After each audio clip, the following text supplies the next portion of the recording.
ready to rip, ready to reach. Place my bets, hey, you never know when playing on hopes what you could achieve. Making the goal, peace with the soul, don't matter the bottle with what you believe. Cause if I'm taking it all in the calling, it's harder with nothing that's harder than free. Not giving up, no, don't trip, gotta go.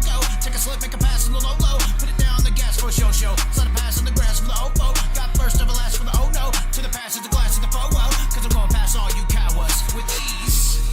And when them speeding demons come, we don't feast with the beast and the evil hunting lust. Burn your cheeks when I speak with my real passion, love. Turning all your tricks against you cause you're one and only master. Hey, God, ready to rip. On my high, ready to rip. With that armor, ready to rip. Hey, ready to rip.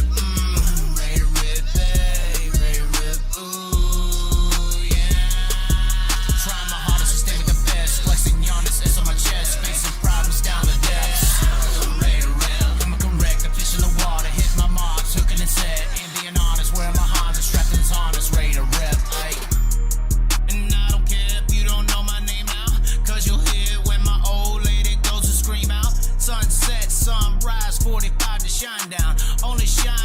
True to the few in power. That's why I roll with God. Middle finger, y'all. Making trust in your clicks with your demigod. Worship to the money, your material. You'll get ripped in half, Sodom cash to Gomorrah. And if a wolf ever should come across on your path, aiming straight for your goods, make a trade to his cash, fake with the woods, replace for your trash. Nah, you can have it, sucker. Here, God, ready to rip. On my high, ready to rip. With that armor, ready to rip. Hey, ready to rip. Ready to rip. Hey, ready to rip. Ooh, yeah. Trying my hardest to stay with the best. Flexing Giannis S on my chest. Facing problems down the depths. Ready to rip. Coming correct. The fish in the water. Hit my marks. Hooking his head. Ain't being honest. Wearing my Honda. Strapped in his harness. Ready to rip. Trying my hardest to stay with the best. Flexing Giannis S on my chest. Facing problems down the depths. Ready to rip. Coming correct. The fish in the water. Hit my marks. Hooking his head. Ain't being honest. Wearing my Honda. Strapped in his harness. Ready to rip. Ay. Let's rip.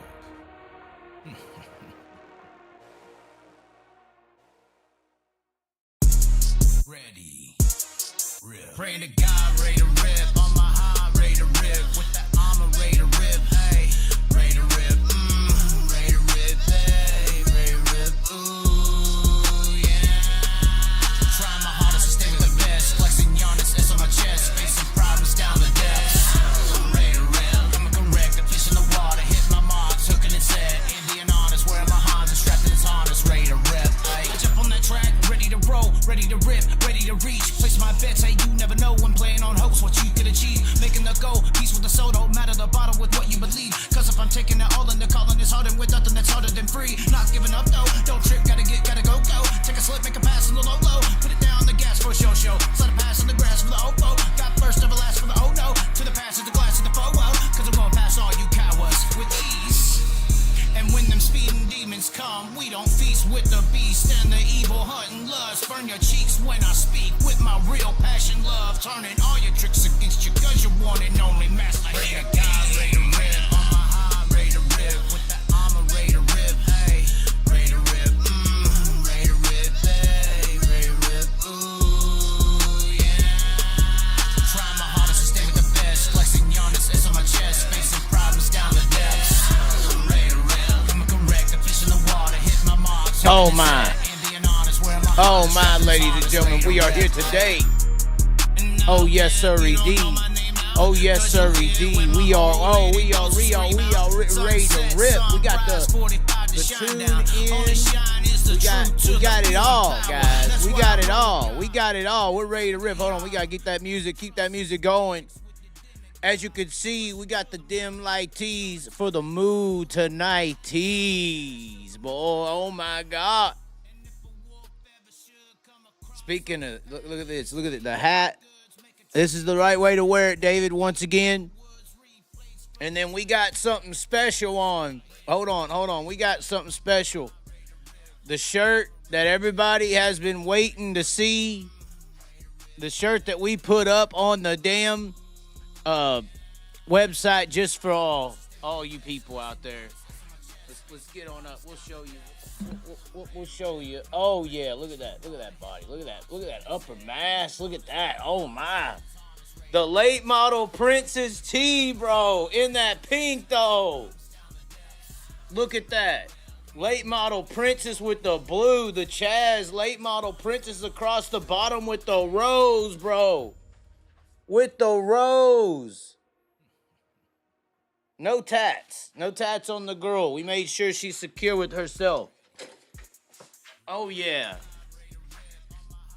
It's nice and firm. Shows the body off right. You saw how amazing I looked when I stood up. Did you see that shape for you? The V. You know, I'm not shaped like a V. I mean, I've been told I have broad shoulders, but that's about it. That's about it. Down with the lights. Down with the lights. Oh, here we are. Ladies and gentlemen. And by the way, like I said, we did put those out there just for you people. And I'm not questioning my color choice. I wanted to see how it would come out with the pink. I ain't got a pink shirt. But they are on the website. Free shipping. Sizes all the way from extra small to, I believe, 5X. Although I didn't necessarily want that, but that's how it came out. That's the blue. That one right there that you see is the, or actually, this is the one that I have on. Should pop up correctly here, hopefully, if the site will load. We tried redoing our site. For those who remember, it used to be this badass 3D site and everything, but we changed it. But that's the color shirt I picked right there, the light pink option on the late model Princess shirt on longliveTheChaz.com. That blue one, though, that one's called Sky. And that was the one I was trying to pick. It's not in a medium. Hold on, we'll see. XL, 2X. I think, yeah, see, there's one in the XL. It's out of mediums, but I wanted to pick that one. But I have that nice blue shirt, the new Ryder LaPlante, or his sister's shirt. I can't remember her name. And it's blue. So I was like, I want to add another color to the wardrobe. Now, once again, there's multiple colors to choose from with this design. Those are all the colors. I believe it's 14. What's that? 3 times 4, 12, 13, 14. Sorry, 14 different colors. Yeah, I mean, this is what the light pink looks like. I think it looks good with the brown. But the military ones, the other styles, I like those as well. And then, of course, black. I mean, black looks so good. We did get some images of the Ginger Kitty shirt that is on the website as well. Ginger Kitty, which, of course, we have hats and all kinds of stuff on there, crop tops. But the Ginger Kitty shirt, the Larsonite shirt right there, you see it, everybody loves. The Broke Joe shirt is on there as well. That Broke Joe shirt took forever to design. Some old school dirt track state of mind. But here's the Ginger Kitty. And apparently somebody already bought a Ginger Kitty shirt and took it to the Houston Speedway Racing Shop, wearing it. And then they also bought Cody Jacobs a Ginger Kitty shirt in the black.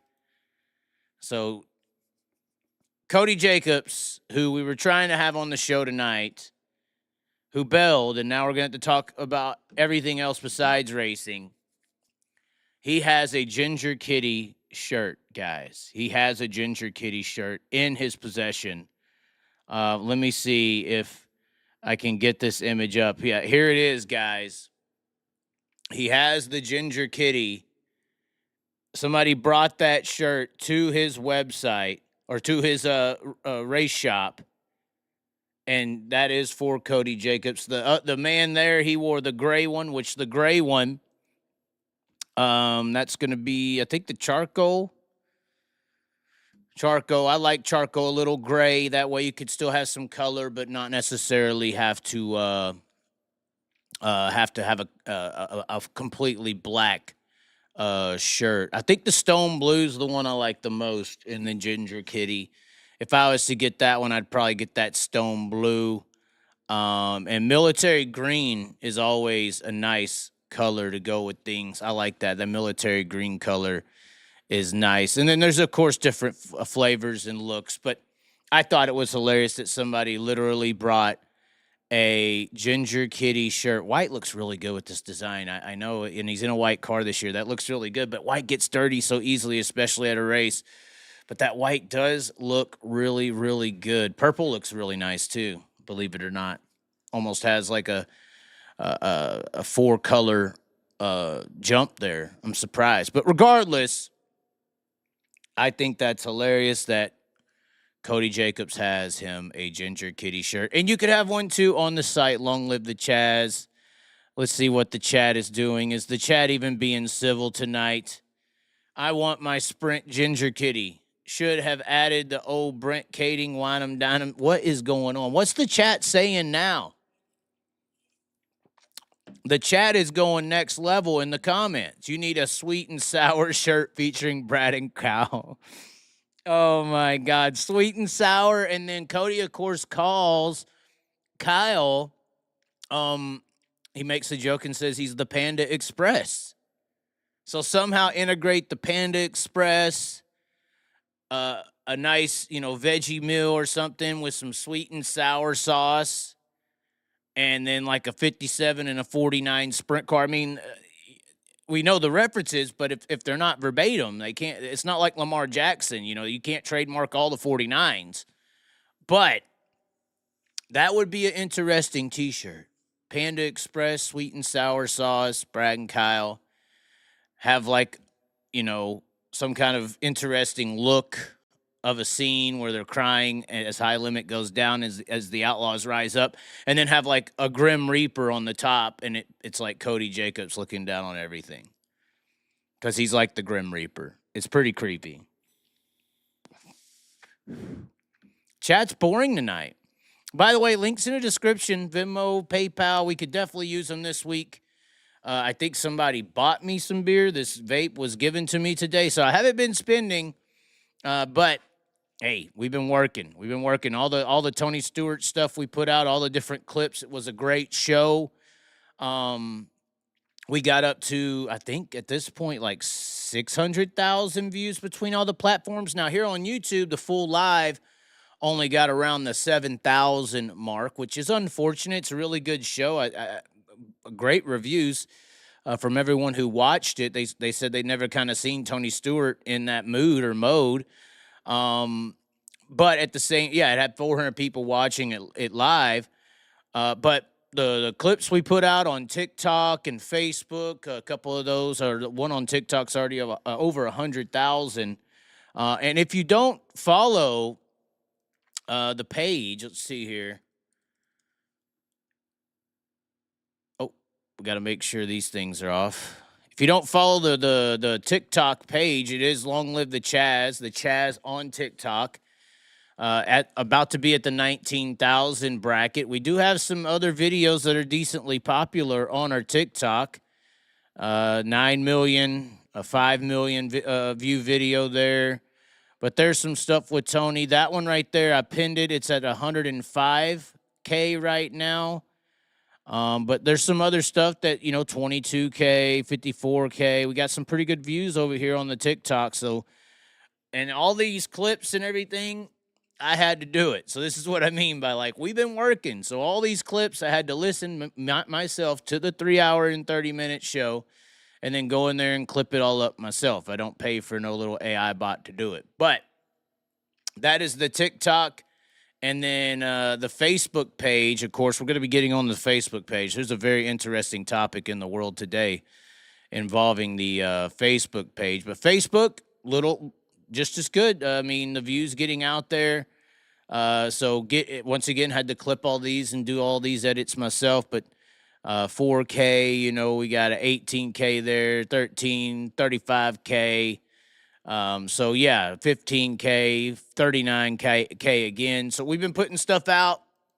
And once again, if you want to follow that stuff, it is on Facebook. Long Live the Chaz. Of course, we have the Chaz Facebook page where if you want to go dig up any dirt or bad things about me, you could go to this channel or this page right here. It's called the Chaz. Yes, that is me in a race suit. This is me running across downtown Chico when I was debuting my racing career in 2021. But we had this page in 2020, and 2021 is when we lost it. But as you can see, this was the last post on the page, February 16th, 2021. Now, this Facebook page has 19K followers. That is not me, because I spoke up against what was going on during the COVID situation, and they didn't like that too much. So anyways, we did have a relationship with JVI at the time, believe it or not. Look at me shaved. Oh, God. I mean, I look prettier today. Look at that. The shave look did not work, Chaz. The shave look did not work. But anyways, yeah, Long Live the Chaz is the correct page to check out all the smoke stuff that occurred. Now, the funny thing about the smoke stuff is there was some news people that actually, if you go search Tony Stewart, this is the first thing that comes up, and it is NASCAR legend Tony Stewart reveals his go-to weapon when fights break out at the track. Pro Football Network on MSN posted this. Now, when you click it, the headline changes. It goes, NASCAR legend Tony Stewart hilariously, now we're all being funny, reveals his go-to weapon when fights break out at the track. So now it's a joke. So now we're having fun. It goes on to talk about, along with his long list of on-track achievements, Tony Stewart is just as famous for his fiery personality. Okay. Recently, Stewart appeared on Smoke Show. This sounds like an AI-written topic, by the way, although it's pretty smart. A podcast hosted by Chaz Thompson. They didn't even put the Chaz. They used my damn name. They must have been doing some research. He opened up on a range of topics, including his brawls over the years. And yes, he casually revealed his weapon of choice for when things get heated. Oh, my. This is about his road to 3 NASCAR championships, basically talking about all of his little fights. And then it says, Tony Stewart's weapon of choice. Tony Stewart's weapon of choice. Do we need to zoom in on this so y'all can see it better? Let's see. On the Smoke Show podcast, Stewart sounded off on today's sprint car scene, noting how some drivers don't take criticism well. Thompson brought up the sensitivity of drivers in that series, and Stewart didn't hold back. Sprint car guys, they need to get double cheeseburgers. They don't need to be eating salads. They need to be eating more double cheeseburgers. You could take half of the sprint car field, and even my out-of-shape basket could go whip half of them right now. It didn't really. See, this is why it's AI. And even my out-of-shape basket could go whip half of them right now. Okay, see, so I remember the actual show. He said it a little bit different. I believe he said even my out-of-shape ass could go whoop half of them right now. So it continues. He then dropped a wild detail. His team kept a pair of brass knuckles in the shop just in case things went sideways. He said, the team I drove with always had a pair of brass knuckles in the top center drawer. So when shit went down, you went to the top center drawer, and it was right there, front and side, and you grabbed them quick. See, that doesn't, AI once again. Stewart brought up fellow racers David Gravel and Cody Jacobs as a part of a scenario, praising Jacobs for always being ready to throw down. This is hilarious, Ginger Kitty. That equalizes a jack handle and a guy that weighs 300 pounds. Like David Gravel's 5'3", 110 pounds, but Cody Jacobs, he's like a German Shepherd. And see, they mix up the quotes because I said that. Man, if shit's going to go down at a sprint car race, Cody's the first guy I want on my side. He'll throw down, won't even think about it. And when he lands something, it's going to land hard and solid. It's not going to be one of these lip-wristed NASCAR fist-throwing deals. Oh my God. Gravel seemed to get a kick out of it. He posted a clip of the podcast on X with the caption, "We don't condone violence at Tony Stewart, but if shit hits the fan, I think we have it covered." Laugh out loud. And then this thing even goes and covers the split with Donnie Schatz and Ford, and TSR and Ford. Sorry, we had somebody calling during the show. Just so rude. Just extremely rude. Unbelievable. It's not Cody Jacobs. It's not Cody Jacobs. But it goes on to talk about the switch from Chevys to Ford. This AI bot is good. Following the 2024 season, SHR announced its closure owing to financial struggles. That's the NASCAR team. Stewart remained connected to the racing world, running his own team as Tony Stewart Racing. He drives in the NHRA Top Fuel and also fields a car in the World of Outlaws. Donnie Schatz is the driver in charge of the number 15 TSR car in the World of Outlaws.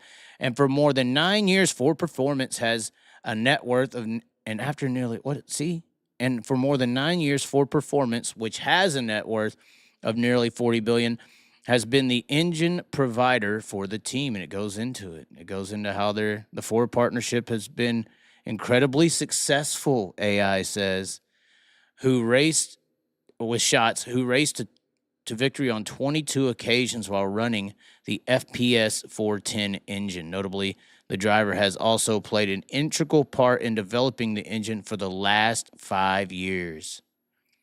However, all of that is now in the past. This thing gets all emotional. But anyway, in 2019, Schatz had 11 wins. It talks about how good it did. Notably, the 47. This is just insane little story here. It is pretty interesting. I don't know who saw this. Did anyone see this? We'll look at the chat real quick. Did anyone happen to see this show here?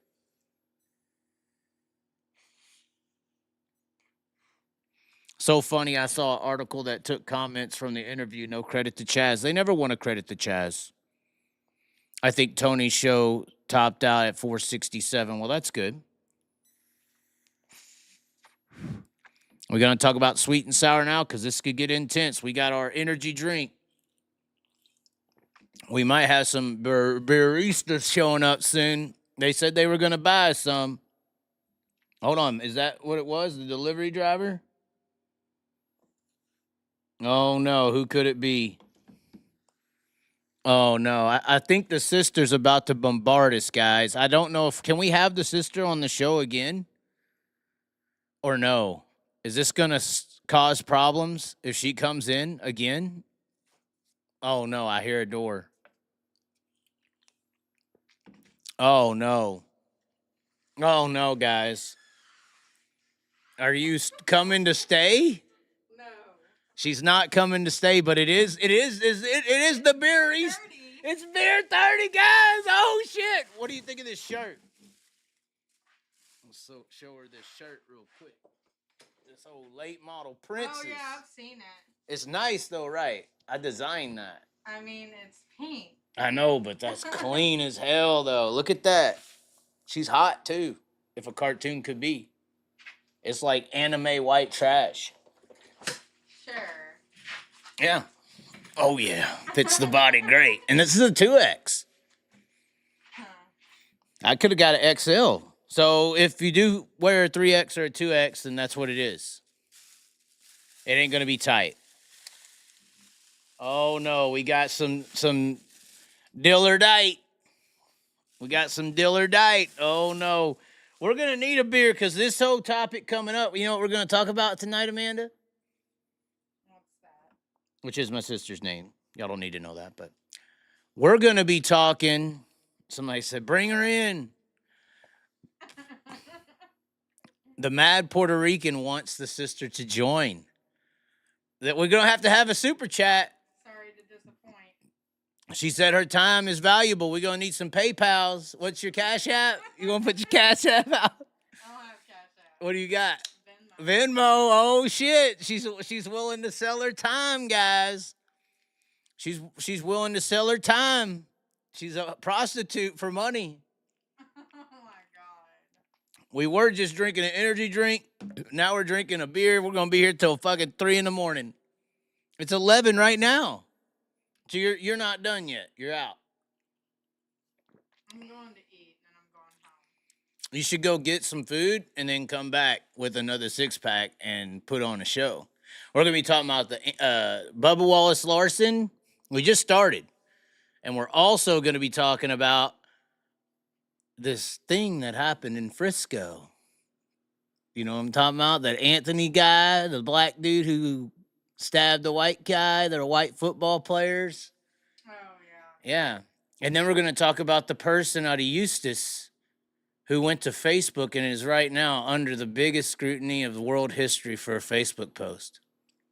She went and made a Facebook post using the N-word with a hard ER. Wow. Oh, it's big. This is like the leading news story. Anyway, Okay. and then we're going to have callers. Maybe you could call in since you're not going to stay. She said, no, guys, I did all I can with my cowboy hat and my pink shirt. It's not enough. Why would that be enough? I don't know. I'm just trying to, you know, I'm not even a good enough clown for you. Just get out of here then.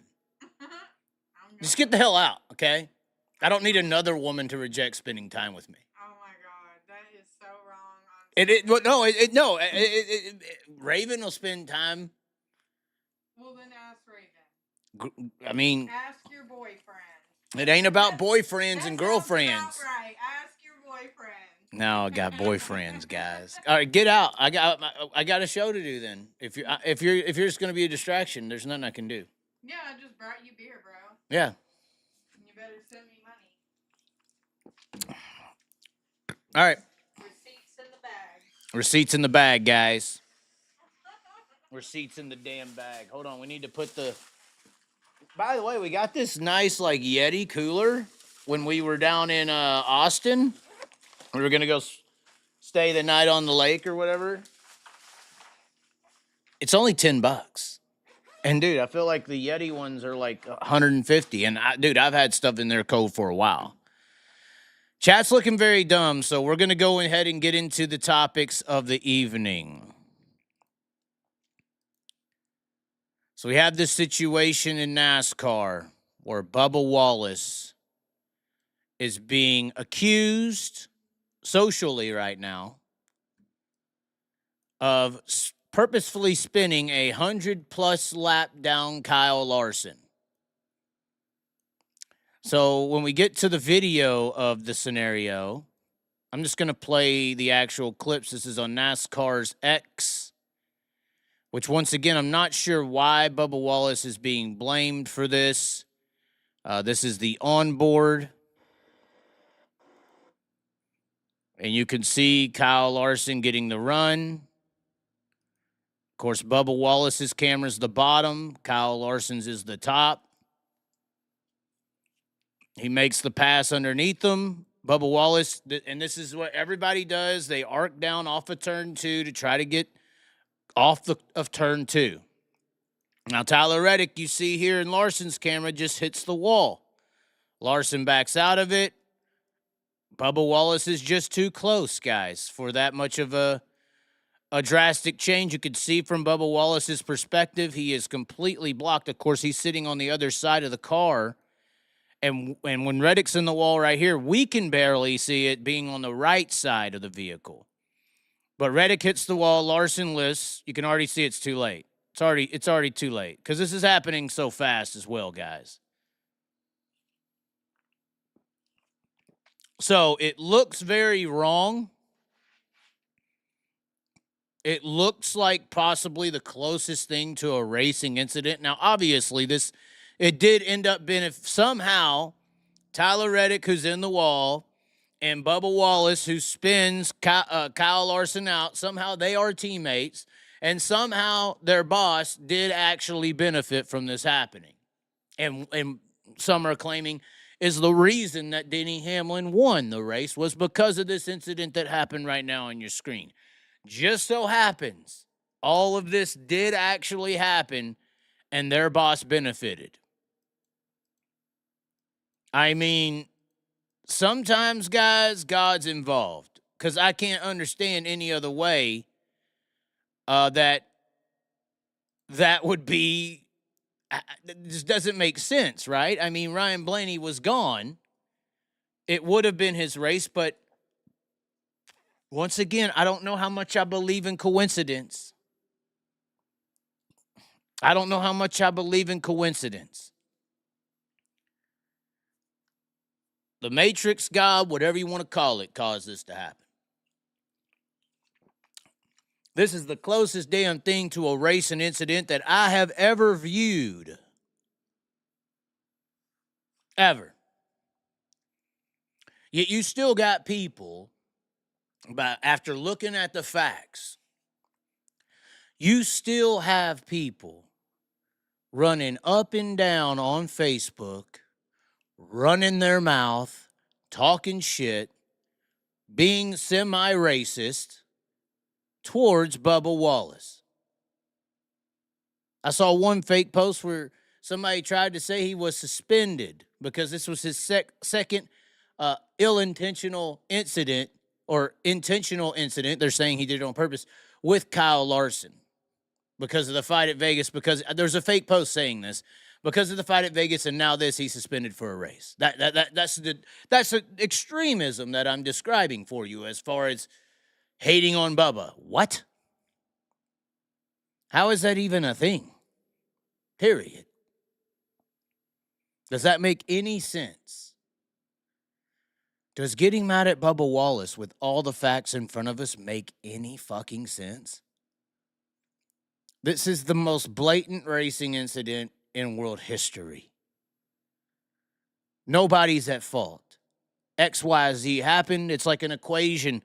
You know, this driver did this, so this happened, so equals wreck. Spun out Larson. Now, once again, it is crazy that this plus this is teammates with the guy who ends up winning the race, who's boss, and this is history, and so they got their news headlines, they got the correlation, and then they also got Denny Hamlin who won the race, which everybody hates that fucking prick. So it's like NASCAR hit the damn lottery on this shit in their minds. They got a Bubba versus Larson incident, which once again, crazy in an election year that one guy says the N-word and one guy kneels for Black Lives Matter and it's, you know, all the stuff. In an election year is when that all happened. So you have the two sides being displayed here. And the reaction, the result of the test that I call it, it's a test, is that y'all are still triggered by underlying issues, underlying problems. Now, some people can be just triggered because they're NASCAR fans and they just hate fucking Bubba Wallace. It don't have to do with skin color or any of the political ideologies attached to Bubba or the political ideologies attached to Larson, because politics is the newest religion with their literal physical representations and disciples and saviors. So it doesn't have anything to do with that religion. It's not attached to that. You just be a straight up NASCAR fan, fuck Bubba Wallace. But it is interesting how they hit the fucking lottery. They got that. And they got the collaboration with Denny Hamlin winning. You can't script it any better than that. Unbelievable. They've owned the headlines for almost 3 days. Or 2 days. And that's fighting another scenario. That's fighting this. I've seen it on my headlines more than this, which this is way more serious and tragic and impactful, and is being called multiple things right now. Carmelo Anthony, which when I heard about all this, I'm like, Carmelo, what the hell? I used to like you. What'd you do now? You got out of the game and you're killing. Carmelo Anthony, a Frisco student, 17 years old, He fatally stabbed Austin Metcalf. Family spoke up today. So this is a very interesting situation. Now, once again, we talked in the show the other day how the headline with the Budweiser 8 and Lamar Jackson, oh my God, oh my God.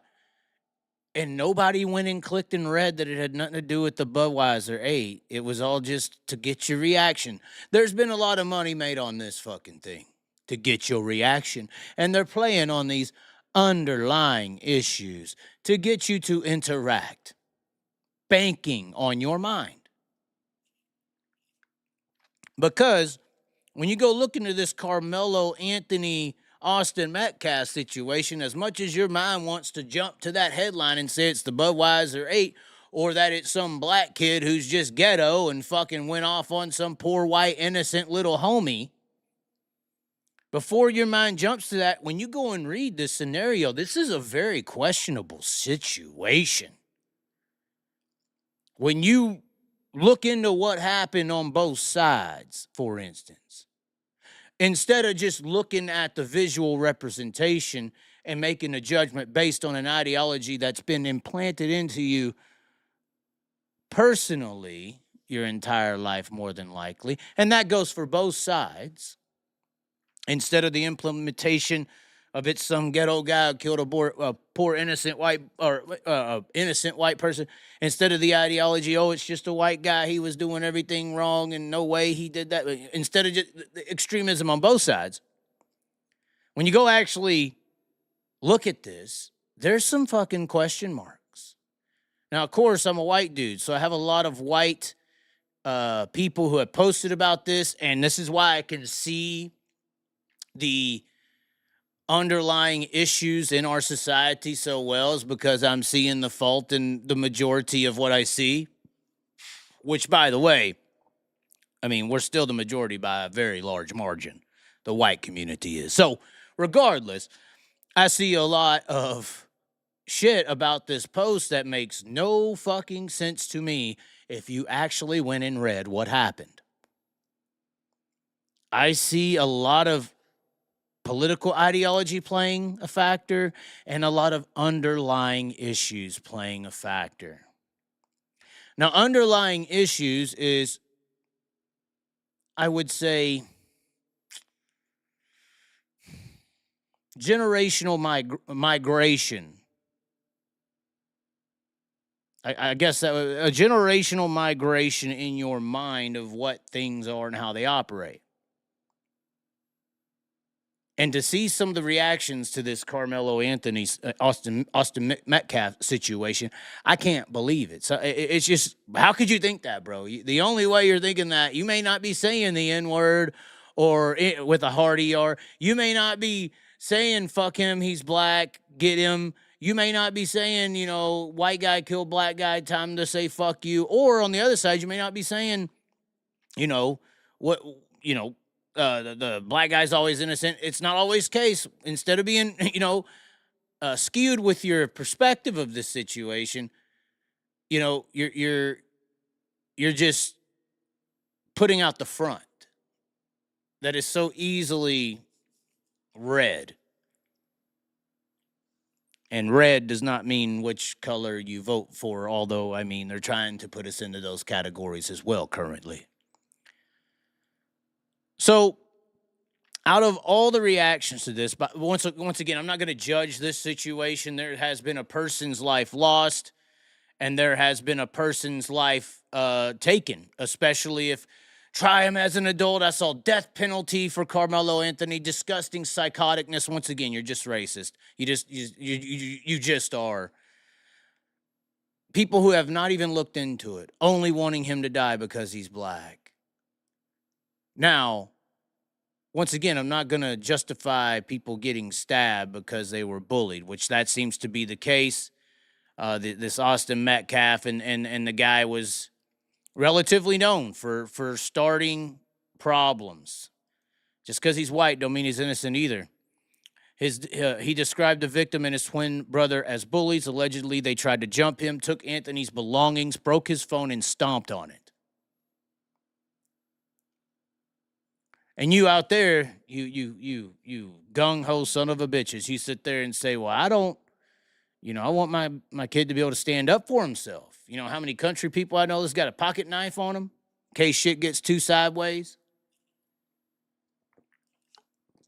When you're dealing with two athletes in high school, just saying, there's a lot to this story that is not being talked about, thought about. It's just white, black, and we're going for it. Bubba Wallace, Kyle Larson, same thing. A lot of it's out there. Now, out of everything that I saw, I'm going to say this. I only saw one person, and I can't believe I'm going to spin it this way. I only saw one person with a set of fucking nuts over there on your side. There was only one fucking person with a set of fucking nuts. And you know who that is? That's this Ashley Ellis Morgan on Facebook. This is the only person on your side with a set of nuts. This Ashley Ellis Morgan made some posts about this situation. She is local to the Dallas area. And there was some things that was said on her Facebook posts about this situation. Want to know the definition of a N-word? Because I believe there's a big difference between the ER and the A, so you won't ever catch me saying that on my show. You can catch me with the A version, but the ER. And once again, for y'all who say black rappers say that to one another all the time, you go find me two black guys saying the N-word with the ER at the end of it, and someone's about to get shot, stabbed, or killed. Way worse than this scenario. Could be it's over there and no one's going to be turning themselves in and say they did it like Anthony or Carmelo did. Want to know the definition of an N-word? Just read the justification of this nonsense going on in Frisco, Texas. To me, a N-word can be described as someone who chooses to not use logic, acts like trash, has zero empathy for human life, and is white, blue, black, and yellow. If this offends you, then I'm sorry, you're probably a N-word.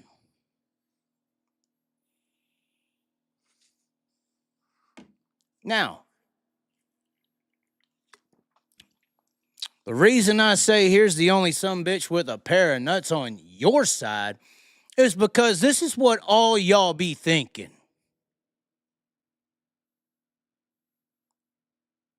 You know what? There's a lot of people watching right now that said, oh, wow, yeah, that's true. Us white people who have common fucking sense and ain't stuck on one side or another. But we get to experience both sides.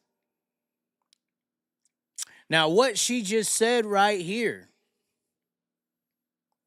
this description of what a N-word is, and then labeled it white, blue, black, and yellow, is that a definitional truth to a y'all side? Yeah, that's it. It don't matter what color. It's a way of being, right? That defines what that N-word means. Just so happens there's a certain color of skin out there that acts like this N-word, apparently, right? So it's easily said and labeled. But this is why I say she has a pair of balls. She's at least saying what you want to actually say, right? She ain't just sharing it and saying he should get the death penalty. No. She's saying what you want to say. But once again, to get the chicken to cross the road or the human to cross the road, you just tell the damn human, you better not do it. You better not cross that road, motherfucker. That's how you get somebody to do something. You tell them, don't do it. Don't bite the apple from the tree, huh? Don't do this, don't do that. That's how you get people to do it. It's an allure. It's a dopamine. And they're doing it a lot behind closed doors. This motherfucker came on out and said what everybody's thinking, at least the ones who are on that extreme side, not everybody. But I know a lot of motherfuckers out there posting that are signed up for this post. They're signed up for this. And then I also know white people saying ninja please with the proper language, and they see it as just as offensive with the ER. I was talking to one of my friends earlier today. I'm like, you know, we grew up in an era where everybody was slinging it around, but there's a big difference between that and the ER. If I hear the ER, I feel that negative connotation. But there's a lot of people out there that don't know that negative connotation. It depends on if you grew up in a multicultural environment. If you were in the poor white neighborhoods, then you dealt with the poor people. Now, if you were able to buy your way out, then you didn't. Or if you were out in the woods in some trailer park, then you didn't. But there was an era, and there's still that era, of a lot of people who interact and mingle. And so we know the differences. But regardless, this was posted by this woman about the incident. And she has since become very famous. She has deleted all these posts on her Facebook page. These are screenshots that somebody took. They went into her past. They got her address. Well, this is when it gets bad. So is it freedom of speech or not? You know, it's the thing is, white people, y'all been quiet for far too long. You might as well start letting people know how you truly think and speak. That could be the one thing coming out of this, is maybe people are going to open up this Pandora's box of freedom of speech and how deep it can actually go. But she has deleted it ever since, all these very negative posts. But when you go onto her, any picture she has, anything that has to do with her, you go into the comment sections, and it is now all of a sudden littered with comments about this situation. So she has been put on the warning side. Look, just cooking some food. Only thing that looks appealing is that onion on the counter. Instead of calling people ninjas, you should have been asking us how to cook. And so this is the degree of these comments. But they actually do correlate. Like I said, I mean, fortunately or unfortunately, this post right here that she put up is I mean, I can't sit here and say that a majority of the white people, the white community, doesn't sign on to that definition. And they do also believe that you don't have to be black to be one. Just so happens that they say it a lot when referring to black people. Just so happens.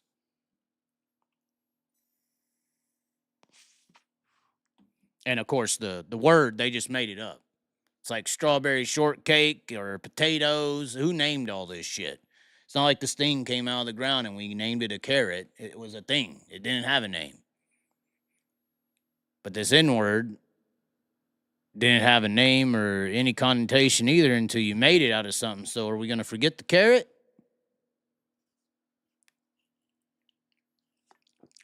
Reactions to this, guys. Reactions to this, and then we'll take some live callers.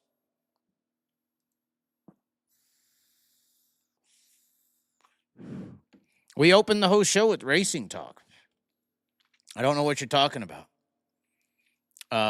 She must be south of the Mason-Dixon. This all happened in Texas, guys. And she actually resides in a town that's less than 15, 20 minutes from where I'm located. The incident that happened about 35, 40 minutes from where I'm located. So it's going down in Texas ever since we got here. But we opened the show with racing topics. Love one, love all. I'm glad I have that type of audience.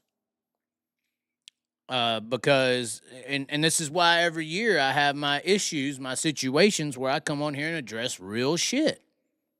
Because I don't want people to be watching my shit who truly don't know where I am coming from. Does that make sense?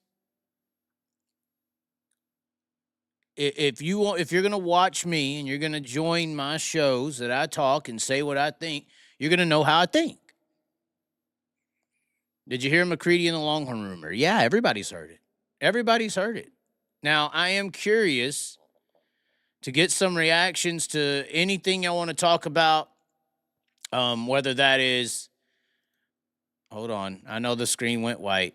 Whether that is this situation with the Anthony thing, whether that's the Tony Stewart show, whatever it may be, I am curious to listening to y'all, talking to y'all. Let's go ahead and get some callers on the line. If you want to call in, let's chat for a little bit. We rained out, so we didn't have too many topics for racing-wise scenarios. We did the NASCAR topic. I mean, there's the number on the screen, 423-616-7673. You can call in right now. We are almost to the hour mark. We do have some beers in us, though, so we could go for a while if somebody wants to make that first call. Let's see. Did we sell a late model Princess shirt? We are still waiting for the first call, ladies and gentlemen. First caller, we are waiting on you.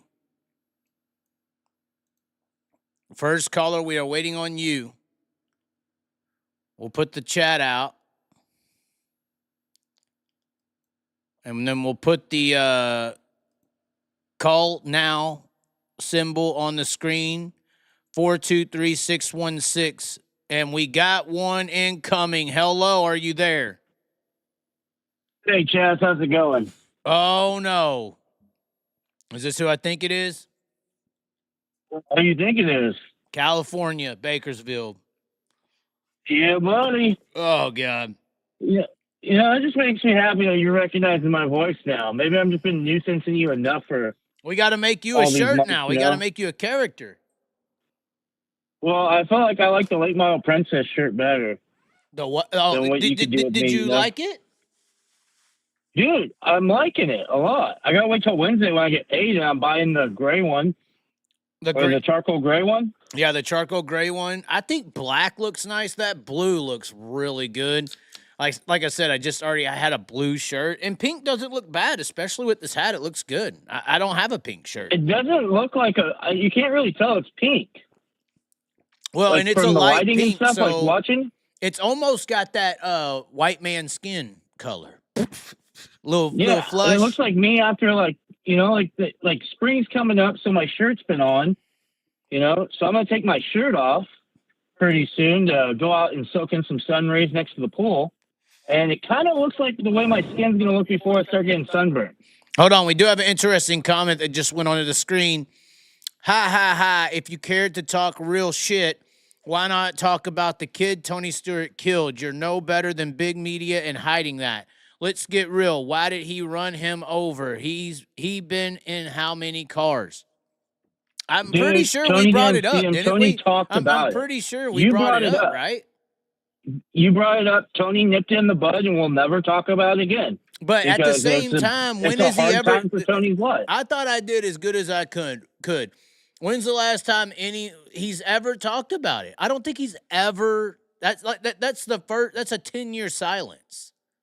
It happened in 2014. Yeah, he was talking about it with you, and I honestly think he was talking about it, and it's something that was really hard for him in his life, and he brought it up, and it's something he struggles with, Well, and that's how I was thinking, because it is even crazy. Talking about it. I mean, no matter if he did it or didn't mean to do it, like I told him, I don't care if you did or didn't. What I'm talking about is, fuck that. How do you live with that degree of, like I said, if I hit a dog accidentally, I feel like shit. I actually have hit a dog in my life. It was very young in age. I feel horrible about it, and I still have that memory. But that was just a dog. Yeah. I didn't go through what he went through. I didn't have the reaction. I didn't have no court. It was just a dog, So it had to be or it still has to be very mentally strenuous. Yeah, it is your apologies, Mr. Fox Racing, because Chaz brought it up, and like it's one of those things. I don't know, like, and also the same thing. I don't hold people like. It's like, yeah, you could have had something shitty happen in the past, but like you learned from it, and then you made your life better since then. So why are we going to hold people's past actions accountable towards them? Do we still hold the fact that George Bush killed millions of Americans? Right.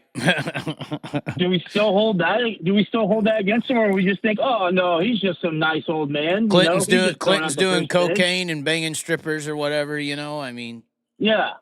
Do we forget about that Clinton ordered the hit in Waco? Do we forget about that? Do we just forget about the baby oil? Man, do we forget about the baby oil and jam to our P. Diddy song still? Yeah, I'm gonna be honest with you. It's really hard it's been hard for me the past couple of years because I was a huge R. Kelly fan. And when R. Kelly went down for what he went down for, I was like, ugh. Do I separate the music from the shitty person, or do I? Dude, Trapped in the Closet was like, I know that these younger kids don't know, but when Trapped in the Closet came out, it took over the fucking world. Like that. Dude, was we would wait on MTV for it to come out the next segment. Do you remember the song I'm talking about? Yeah. Like it everyone. was like 9 parts. Everyone it was like 9 parts that you knew, and it came out every week. Everyone that you knew was like waiting for the next episode to come out of Trapped in the Closet. Yeah, it was like on MTV, and it was every Saturday or something. Everything, it was either Saturday or Friday nights. Everyone in our schools, every adult, every kid, the whole fucking world. You think about that. Yeah. Everywhere you went, it was talked about. And then South Park loved it so much they even made an episode with it. So when you say that, I feel what you're saying, because R. Kelly's this guy in this still. He made this song. He did this. He's this larger than life character, and he did what he did. And honestly, I had people hating on me for bringing it up with Tony. I said, it's the elephant in the room. And somebody was arguing with me. And I was like, they were like, no, you didn't have to bring it up. I don't see no comments. And I literally went to other videos that I had posted, and people are just commenting. The only reason I brought it up is because when I said Tony was going to be on the show, in the comment section, it was there. And we had talked the day before. It was my first time to talk to him, but we talked on the phone for 2 hours. I should have known it was going to go 3.5. It looked like he wanted to do more, to be honest. Dude, if Tony got it, I think if Tony Stewart did a podcast, he would kick Dale Jr.'s ass right now with the quality. Do you think so? Do you think hold on, now we're thinking big picture. Do you think a talk show, you know how Dale Jr. is him and that Mike guy or whatever? What's his name? His PR dude? I know who you're talking about, but he's Bubba Wallace's spotter or something. No. The other dude, the one who's been with Dale Jr. his whole life or whole career or whatever. The main guy, the white dude with the ball cap. He's always got a ball cap on. Yeah, he's Brad Keselowski's crew chief right now too. I don't think so. You're mixed up. But regardless, you're saying a show because Dale Jr. don't do a show on his own. It's himself and then the other sidekick guy. Are you saying that if me and Tony Stewart started a show, me and Tony, I'm the sidekick, let Tony talk about whatever. I mean, I got a name. I'm coming from the dirt world. They're graduating me, whatever, just like Larson and Corey Day. I'm graduating now. They're going to bring me on. Well, I'm just saying, in this Illuminati, we're talking about how the Illuminati works. But regardless, you're saying if me and Tony Stewart, think about this. If me and I nicknamed it Smoke Show. That sounds like a hell of a good name for a show, actually. The Smoke Show. That would be the new name of the show. I'll change. I mean, I'm the Chaz. I don't have a show. I just go live on my channel. But we have this new show called The Smoke Show. And it's Tony Stewart and me, just like it's Dale Jr. and his guy. All things dirt. You gotta do like all No, things all dirt, things. I think. All things. No, the thing All things? the thing that ruins a show, the reason I did my topics I did tonight, the thing that ruins a show is that it stays in a demographic. You have to do demographic work. Like I talked about Bubba Wallace and Larson. I didn't talk about no outlaw or high limit shit because they didn't race. Everybody rained out. You have to talk about the perfect talk show is like Joe Rogan. And for those who don't get what Joe Rogan does, Joe Rogan is very workout, UFC, fighting, mixed martial artists, diet. Those are his bases to every show. He brings those things up some way or another every show and talks about them. That is the perfect show where if it's me and Tony Stewart, yeah, something happened in the racing world, we talk about it. Something happened here, we talk about it. But if something happened in the football world, we talk about it. Something happened in the political world, you talk about it. Something happens, period, you open up the doors to all avenues of an audience when you do that. Yeah, the show would kill it. It would would pretty much be like Pat McAfee. Well, Tony Stewart and you. Yeah.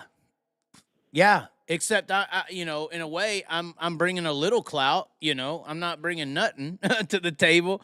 I feel like Pat McAfee and his sidekicks were nobody. Like McAfee was the guy, but the other people, who are they? No, I was saying like in that genre where it's like buddies talking type deal, where they're talking about the topics and then buddies are. That's where more. I wasn't saying that you were a nobody, I was saying and honestly, I am. If people, there's millions of people who know who Tony Stewart is. What? There's maybe 100, 200,000 that know who the Chaz is. So in reality, that it would be true. I would be a nobody in that scenario. You guys, hear me out. You guys do it like, let's just say twice a week. One of the shows is just you guys to talk about everything. Oh, just once a week? Or maybe that two. Would work still too. Well, go ahead. Explain what your two would be. I want to hear your explanation. I'm sorry to cut you off. Everyday bullshit.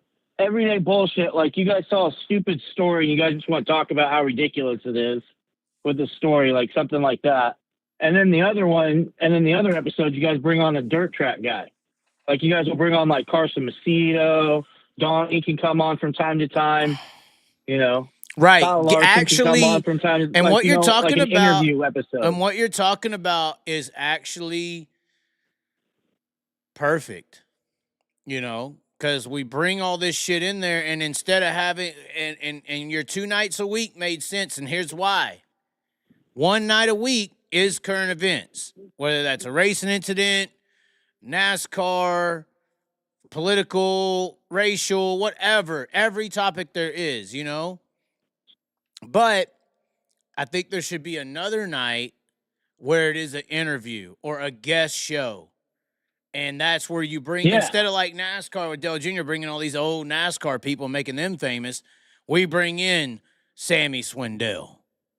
We bring in a Carson Macedo. We bring in a Ricky Thornton Jr., a Jonathan Davenport. We start putting, that's how you jump. So, when they say, Chaz, why would you put this person on your platform? So in a weird way, I've told people this, I don't play video games much anymore because this has become like my video game, what I do here. Yeah. This is what I do. This is the game I play. And in this game, there's like platforms that you jump instantly. So like I have my platform, but then there's other platforms that are higher. And so you jump up these platforms, like Tony Stewart being on the show technically jumped me a couple platforms because people who know Tony Stewart on his platform all of a sudden started paying attention to me. So in a way, I didn't put Tony Stewart on my platform. He put me on his. Does that make sense? Yeah. That makes perfect sense, actually. That makes perfect sense. So that's really Tony Stewart raised you up, not you raised Tony Stewart up. So obviously, I built a platform on my own. I did it my way. I didn't sell out, and that carries a lot of respect, I think, with people. That's why we got some high-profile people who watch and pay attention because they respect it and they see the hard work. So if me and him was to do something on a regular basis, like you're saying, and we start kicking some ass up here, like I said, we ain't going to interview Max Verstappen. No, we're going to get people on that platform that deserve it, like Jack Hewitt, like this guy or that guy, and they got all these stories, and they got their own opinion of what's going on here recently, so. Well, and one of your things I know you always talk about is, like, with the dirt track side, we don't, like, they're not, like, household name. Like, Kyle Larson's a household name. We're trying to get our dirt track guys to be household names. Right, and this is a way to do it. Then everyone's going to be like, like how, like, remember when we were kids and, like, you grew up the same time I did, and when we would shoot the ball, you'd say Kobe. You know what I mean? Look at this. Because hold on. Look at this. Name. Let me boil it down for you. Look at this. We know how big the Tony Stewart show with me was. Even on YouTube, it wasn't. I mean, 7K is pretty good. It's not what it deserves. But the other clips, they're getting they're getting what it deserves. That's why I made them, because I got the views out there. I progressed what we had and what he thought and everything. What I'm saying though, right now, if say what is it? We had him on the show next Wednesday. If this Wednesday was me, Tony Stewart, and Cody Jacobs on a show, everyone's tuning in. Because we already built that rapport with Cody talking shit, and said he would knock him out and all this stuff. And now we're going to have the man we talked to, who's this bad motherfucker that knocks everyone out. We're going to have him on the show now with Tony and me. Dude, I'm just saying, that would be huge. How many people would watch that? The live numbers would destroy the last show. It would make it so much bigger. Yeah, for sure. And Tony brought it up well on the interview, too, with you not selling out, how he respects you for that. Well, and I see, honestly, long term, I see if me and Tony was to do things on the regular, I see me and him being more like me and Broke Joe. I don't know if you know what I mean by that, but there's going to be some times where I'm going to really disagree with Tony Stewart. And I got to say it. And I think he's got it in him because you got to say it how you feel it. I'm just saying, I figure when you trigger smoke a little bit, he's going to switch. He's not going to be so calm anymore. He's going to be pissed. You're going to see a pissed off Tony Stewart when you disagree with him to the degree I might on some topics. I'm just saying. So you've seen that switch with Joe when we're just sitting here talking, and all of a sudden I'll say something and disagree to the point, and then he'll switch and he'll start making his comments. You piece of shit, fuck you, or whatever, degrading my life or whatever. You know what I'm saying, right? Yeah. We've seen Joe switch like that on the show live. I'm just saying. You bring up Tanner Holmes and Joe is just different person. Right, and you defend Tanner at all, or you say anything good about him, it's crazy. But there's going to be those topics with Tony. I think we can make it through, but it will definitely get intense. So I think that would be a good element as well, to see a pissed off Tony Stewart going off about something NASCAR did. Not some calm person who's just describing it. Somebody who's actually like, I'm passionate about this and I have something to say. Because I think that's why when people get a little louder in a video, people resonate with it, because it's like, damn, that matters to that dude. Why is he so, even if it ain't aggressive, why are you getting loud? Like that, what the hell are you talking about? That must be a big deal. Well, that's part of the reason why, like, I'll listen to Shannon Sharp and, like, Ocho Cinco every once in a while on their show. Oh, they get to going at it. Dude, and that's all. I love it because of that, especially during football season when Shannon Sharp starts being passionate about something, it's fun. And I feel like Tony Stewart would be just as fun as Shannon Sharp. And you know what? I would say if I would say this is my ghetto roots, I feel like I could talk a lot of shit. Okay. And that I'm going to say that's the ghetto side of me coming out, because for instance, when I grew up in the poor side of the neighborhood, people would talk a lot. They get really loud. They said they're going to do something. They scream, they yell, they get back and forth. And the country communities didn't really do that. They just wanted to go fishing or something. So, that was fun to shit talk in the ghetto is what I'm saying. It's fun to fucking get a little loud and rowdy. And it just gets annoying when people start saying "on my mama" every other word. Right. You know what I mean? You remember your mama's so fat, she blah, blah, blah, blah, blah. That was going on back and forth back in the day. Yeah. I saw a kid punching another kid in class because of that. But even because talking his mom about was actually fat. But even talking about sports or anything in those areas, it was the same kind of way. You know, you started taking some shots at this guy and some shots at that guy. If I knew somebody didn't like something and I did, I would be, taking shots at their guy, But that's why, commentary's fun to watch. You get passionate about it. It has to matter, whatever you're talking about. Yeah. So we had so I growing up in like Southern California, we had there was like a real mix in my town. Because like during my town, like a lot of people were selling their houses in LA and moving to Bakersfield. It's like I was growing up in like the kind of everything was kind of combining because you got people from LA coming down, you got people from the Bay coming down, and like everyone's just commingling. So it's kind of like my parents' generation was kind of it was like a whites only kind of deal in the area that we lived in. And then whenever I was growing up, it was like a mixture of everyone. So everyone just started like the trash talking would get fun. But it sounds like people. and I made this point earlier. I feel like the people who know about what I'm saying when it comes to like race relations are mainly poor people. At least for sure. People in the middle class and poor areas. Right. That weren't in the woods. Now there's a lot of woods out there, and that's why the white people are the majority still. But if you were near any kind of major city and you were poor, you intermingled with people.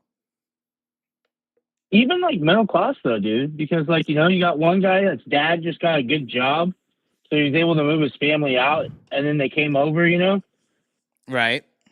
To where they could move into a nicer area. And like, that's kind of what happened with our neighborhood is like a lot of families were parents that like, they got better jobs and they could sell their house down in LA and live in a better neighborhood. Would you call what I'm describing as a school culture though?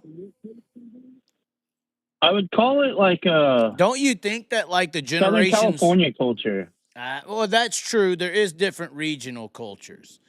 The reason I think the North, and honestly, this is my opinion, the reason I think the North is more racist than the South is forced integration. I go up into the North. And and when I travel, there will literally be towns that are black people on this side of the tracks and white people on this side of the tracks. Like, they never really got like forced to integrate. The South was the bad guy. So, I feel like in the South, we got forced integrated way earlier, because I don't know anything in the South that's kind of got like, here's the black side, here's the white side. But that's still very relevant in the North. I feel like it's relevant everywhere you go, but for the most part though anymore, like I know like everyone talks shit in California, but we kind of like everyone just kind of like just be poor together and like tries to live their life. And, I think that's Bakersfield though. Because up north, like Chico and shit, it could be bad. Even where Kyle's from, like I've heard where Kyle's from. Apparently Elk Grove's pretty bad. That's what I heard. But as far as like we have some bad areas that are like predominantly like EBT, like Section 8 housing areas. We've got some neighborhoods like that, and they are predominantly African American and predominantly Hispanic. Right.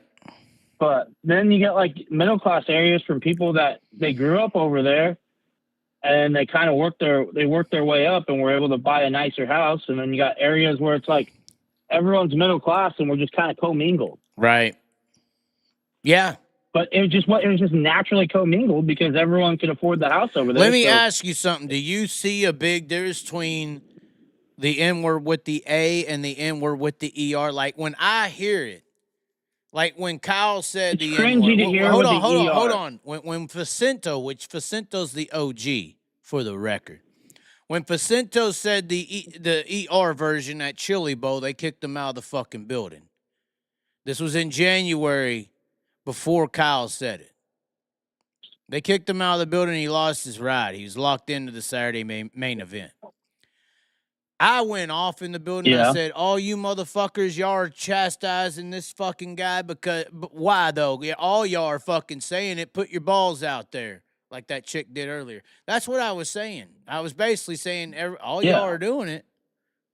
And so Kyle comes along and says it. And then he, all of a sudden, it's okay. Please come to the dirt world. We love you. We won't treat you like NASCAR. So anyway, there's the hypocrisy. I hate hypocrisy. It's disgusting. But that's the whole entire thing. That's the whole entire thing with this world, dude. It's like, be who you can afford to be. That's like the whole entire mindset with it. Like Kyle because Kyle had the NASCAR notoriety, so he could do it. He could afford to do it because he had the big stage before. Yeah, but the dirt track community could have but... treated him the same. We're talking about judgments. We're talking about, and this goes to the tech area. This goes to every degree that I'm talking about right now, to be honest with you. Yeah. Because, okay, Facento rolls into the fucking tech area, and we got the best example in the world right here, buddy. Facento rolls into the tech area, and you have traction control. Or more than one crank trigger. Oh, Facento, illegal, traction control, you're out. Larson rolls into the pitting area for tech, and it's traction control, 2 triggers. And no, you're good. It's okay. You can, it's okay. Yeah, don't do it again. You let it slide. He won the race. Yeah. So, this inward situation actually is the greatest example of that. Because you literally had Facento roll in, do the same thing, and you toss him out the building. And the whole community shunned him. But then you had Larson run into the tech area, say the same thing, and get welcomed with open fucking arms. Yep. That's my only issue with that inward scenario. It's bullshit. If you're gonna have one rule, have it for everyone. But if you're gonna say it's illegal, situation, if you're gonna tell me it's illegal, then DQ it. Yeah. Well, not like unless you did there's Facento. a banner on the ground. You know what I mean by that, right? Yeah, I get what you're saying. The best thing for that guy is if he came back right now and Kanye started a team, brought him as his driver. I feel like that would be really good for the dirt community right now.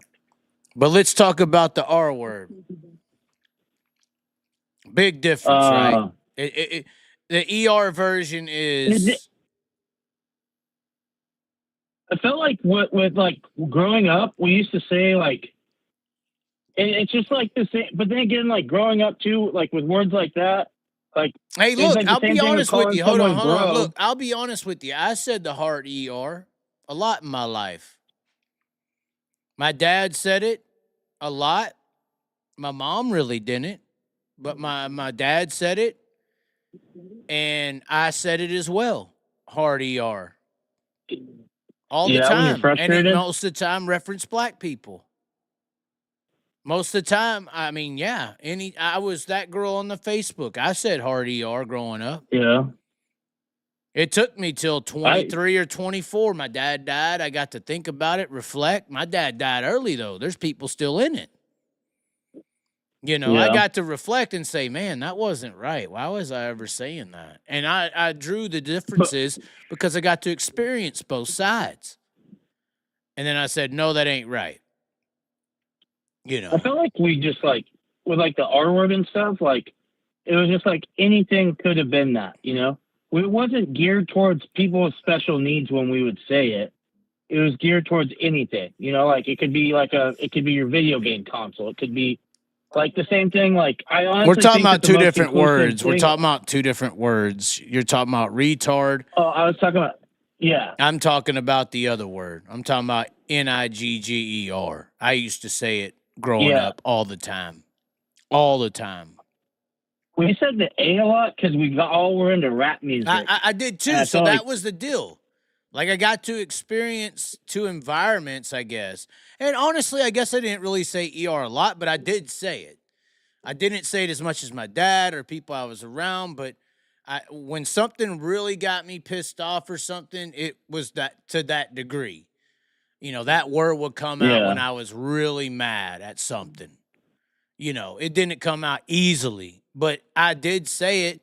And then once again, it was because of my environment. And I stopped saying it as I got older, as I experienced inner city life, got into that teenager years, and really started seeing the differences in learning. I think your mind is growing. You know, we talk about, building muscles or working out. Like your mind is literally going from this size to that size in those years. So you're learning a lot. You're learning faster than ever. It's godlike in Yeah. a way how much you learn in that amount of time. But Well, it's just crazy to think even from like 21 to 30 what the difference is in you as a person. oh, you I'm know? thinking more so like what I'm describing is probably 7 or 8 years old to 16, dude. That Oh, brain yeah. is increasing, and on that way, it's absorbing. It's almost like a head of broccoli. It starts out really small, and then by the time you get to the end, all right, here's broccoli. Your brain is fully getting developed in that time period, if you know what I'm saying. Like but then once you get to Yeah. 20, when you fully develop your puberty years have went by, you are what you are. You got some hardwired shit, but you're getting hardwired in those 8 to 16 years of age, I think. I think that so me personally, like I feel like I was a completely different person at like 20 compared to what I am right now at 31. Well, You know and what I then you mean? have experiences. You have life experiences, and your brain's still very good.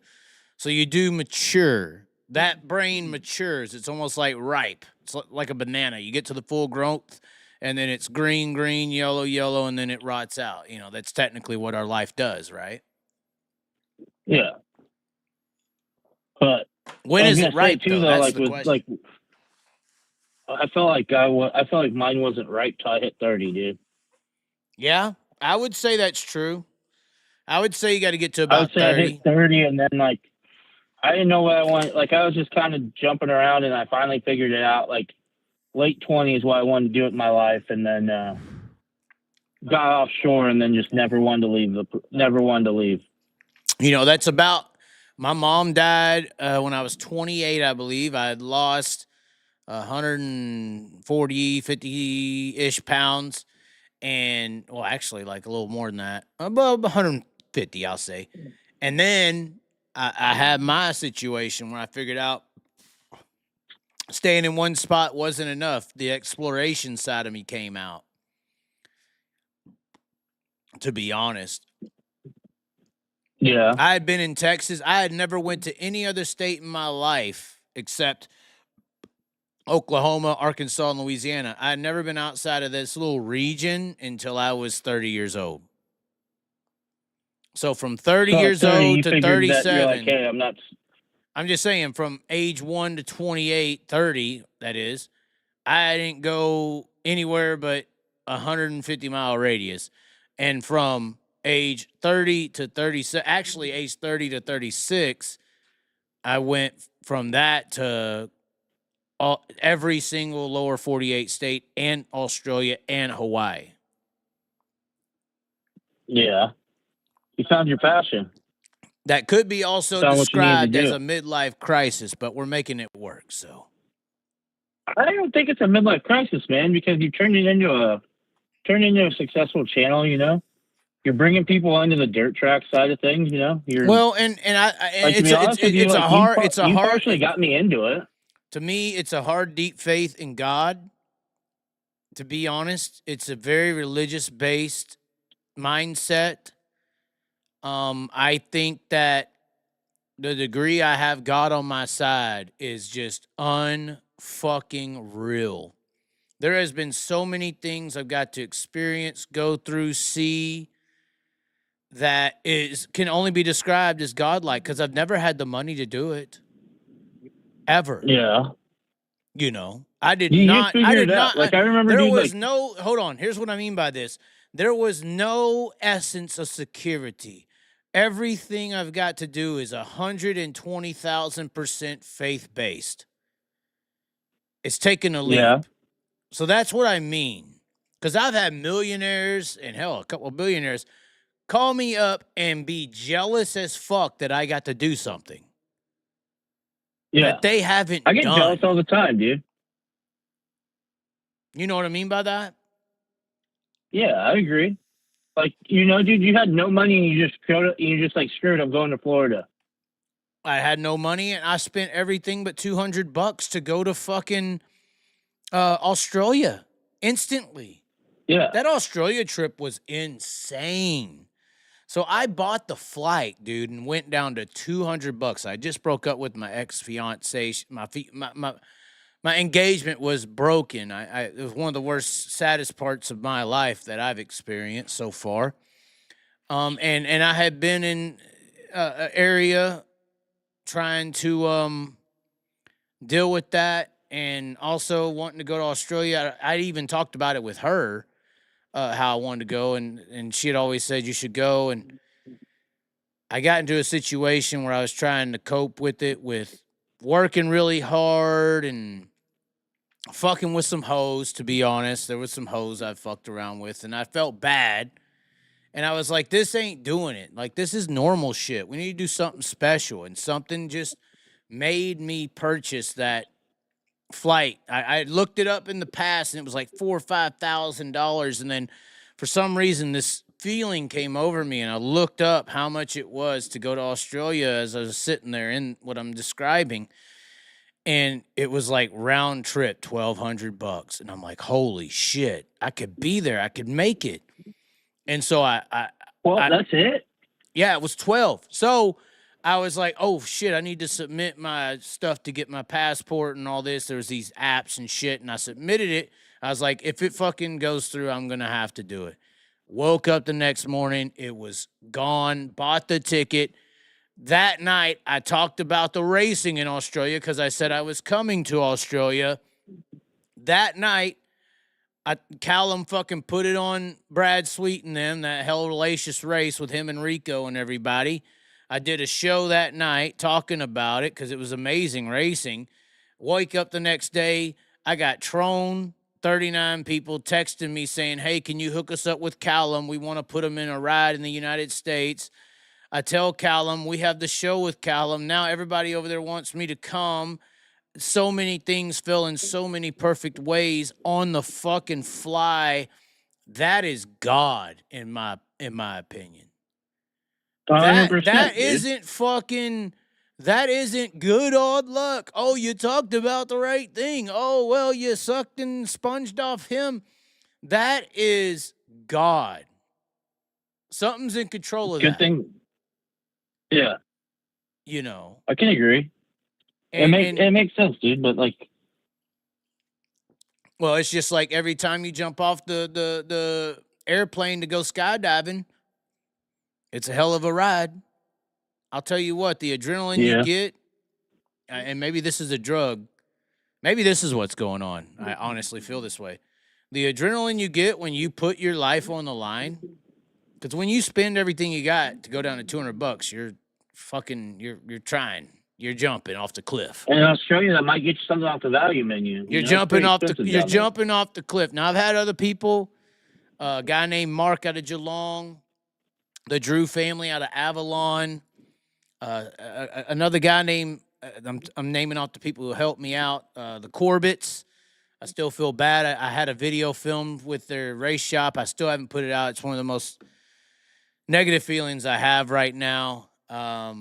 And then, of course, the 79 team, we hung out with them a lot, the merger organization. I haven't forgot what they did for me. There was a lot of things that came into play that made that trip happen. A guy named Steve Kant, who is dead now, by the way. He's no longer with us. He died earlier this year. a guy named Steve Kahn actually stayed at his house, and we had done some videos. We did a few things. We did post a few things, but there was some other stuff I didn't get to post. Some very funny moments, some good things. He helped me out with a place to stay. I was staying on people's couches, and Brett Fisher, you know, one of the best people in Australia, stays just outside of the great beaches there, Surfers Paradise, and we went to a damn floaty park. It was amazing. His whole family there, awesome. There was even this Annabella who, you know, talked a lot of shit about me. But then, yeah, there was an Annabella. She talked all this shit. It's Brett's daughter, and these kids talk too much fucking shit. And then, so Annabella, I think it is her name, right? So I go to Brett and I hang out with him for 3 days. It's all great. And then a couple hours go by and his kids show up. And this Annabella, or maybe I'm getting it wrong. Annabella, I'm going to say it for the story purpose, shows up. And it's his kid, and she's just fucking shit talking me. Oh, your accent's weird. She's like 12. It's like, why are you doing this? Raven's kids does this too. The little girl in there fucking just rags on me for no reason. It's like, this is why I feel insecure. It's what happened when we were kids. But regardless, she just fucking rags on me. So anyway, I'm going to go to Sydney for the Sydney opener. I got this guy going to pick me up. I get done with that. And then I go all the way to Sydney, and I get to the airport, and this guy's like, oh, I'm sorry. I thought you meant tomorrow. I had nowhere to get picked up. He thought I meant the next day. I was stranded in Sydney, Australia, with nowhere to go. It was like one of the most intense experiences of my life. I'm like, wait. Oh, crap. Yeah, I land in Sydney, dude. And this is all going to tie back to what I'm describing. I land in Sydney, Australia. Australia, not in the United States, fucking Australia. And the guy says, oh, sorry, mate, thought you meant tomorrow. I'm like, all right, well, fucking fair dinkum these nuts. Fuck you. And I'm sitting there, and I'm like, what am I going to do? I'm standing. When I get this text, I'm like, fuck. And I had some money, but I didn't have a lot of money. And I'm like, you know what? And I've done it hardcore before. I'm like, I'm going to put a night's worth of clothing, phone chargers and shit in this backpack I had. And I'm going to fucking backpack Sydney, bro. Fuck this shit. Because they got a good train system and stuff. And so I found this thing. Apparently, if you pay like $5, they'll like watch your luggage for whatever, a day or whatever. And so I put that shit in there. I took off into Sydney. I got the train. Because I got used to the metro system when I went to L.A. and sung music. And was playing on Hollywood Boulevard and Malibu Beach and Manhattan Beach. I was at Venice Beach. The first time I ever played in public was Venice Beach, actually. But regardless, yeah, I put the backpack on. I went downtown, went into the harbor. That's where this big-ass bridge is. The Opera House is there. And it was so stunning, like the experience I was getting. And then they had this wharf system where it's basically like buses on the water. I call them personal yacht safaris. But I was going everywhere throughout the town, getting nice sunset views of this and that. And then I'm like, fuck, where am I going to stay? Because I was looking up hotels and they were like $400-500 fucking dollars, dude. I finally found a place. I was like, I'm about to sleep on the streets. I was about to cry. I'm going to use my fucking backpack for my pillow. And I looked up this thing that was like hostels, you know, like, and I'm against hostels because there's an American movie that came out like 10 years ago called Hostel, maybe 20. Dude, that movie scared the crap out of me back in the day. When I hear the word hostel, I just think of my dick getting cut off and being like, you know, fucking flamethrowed while I'm strapped to a chair and getting my Achilles. If y'all don't know what the movie Hostel is, I'm going to say this right now. Don't watch it. Do not fucking watch it. And it's Americans. So I've always stayed away from the hostels, but I saw one. I'm like, fuck, it was like $40 and everything else is $500-600. And I'm like, fuck it, I'm going to book it. And I book it. And I get it. I'm going to stay in this hostel. I'm scared to death. Am I gonna die tonight? My dick go. I like my dick, even though it's small. You know, I still like it. It's there. You know, I mean, so Let me rip it off after tugging on it so much. I had Jesus. to take one of the wharfs across the center of the deal to get to this Luna Park. It was so beautiful. And I'm mapped. I'm walking to the fucking hostel. You know, I ain't got a car, so it's like 2.5 kilometers, a mile and a half. So I'm walking, right? And I'm in downtown Sydney at night. It's like 10 o'clock, 11 o'clock. Well, no, it was like 1 o'clock actually, because I fucked around. But I'm walking these back streets and I'm hearing this go off and that go off. And I'm getting to the final street and it's a left. And the fucking street, it says turn left on Antebella Drive. The name of my friend's little daughter who was talking all that shit, it's the same name where this hostel is. And I was like, holy shit, what's going on here? I was like, this is like Illuminati. They're sending me messages. You found a hole in the matrix. Dude, I'm telling you, it is scary to find the hole in the matrix. I went to the hostel, though. You It was might have actually found nice. it, bro. The hostel was nice. You But I'm might have just saying, found it a couple times. honestly, out of everything I did, that was probably the funnest night I had in Australia, and it only would have happened in that way, you know. Yeah. And it's so Like random. you took like a shitty situation. You took a shitty day. The guy wasn't coming to get you. It was starting off shitty, but you just made the most of it. And you're like, fuck it. I'm here.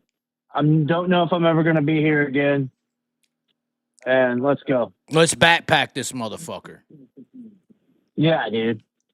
You know, it's just the way And of then looking what at about the things too in Antebella, life, you know? though? What about the name of the street being the same as his That's a cool daughter? That's a cool coincidence, but Does it's that a mean cool that everyone's coincidence, but, like, laughing it's at me? Is my entire life going to be people ridiculing me? Is that what that means? Is that a no, sign? you're thinking like the truth. No, I don't think so. Now, did you see the think it's video? just- Did you see the video when I went to Australia where there was the eye looking at me in the sky? Did you see it? No, I did not. You didn't? Dude, like I told you, like I started listening like last July. I started calling in October after going to see World Outlaws. Okay, I'm gonna look this up. But yeah, hey, I wanted to ask you a question though about something coming up right now that I'm about to go to on Saturday. What's that? Wanted to get your opinion on who I need to like be watching out for in this, and like who's going to be the up and comer guys in here. Okay, where? So we got the USCS sprint cars at Bakersfield.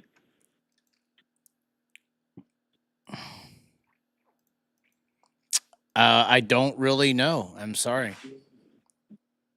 Okay. Can we have a pee We get the break? USCS. Will they let me have a pee break? I was trying to get this up. I want you to see this eye in the sky, guys. I have an eye. So when I flew into Australia, I'm listening to you. Want to know the up and comers? I don't know about this USCS at Bakersfield. I'm sorry. I'm listening to you. But there is, when I flew to Australia, there was an eye in the sky looking at me.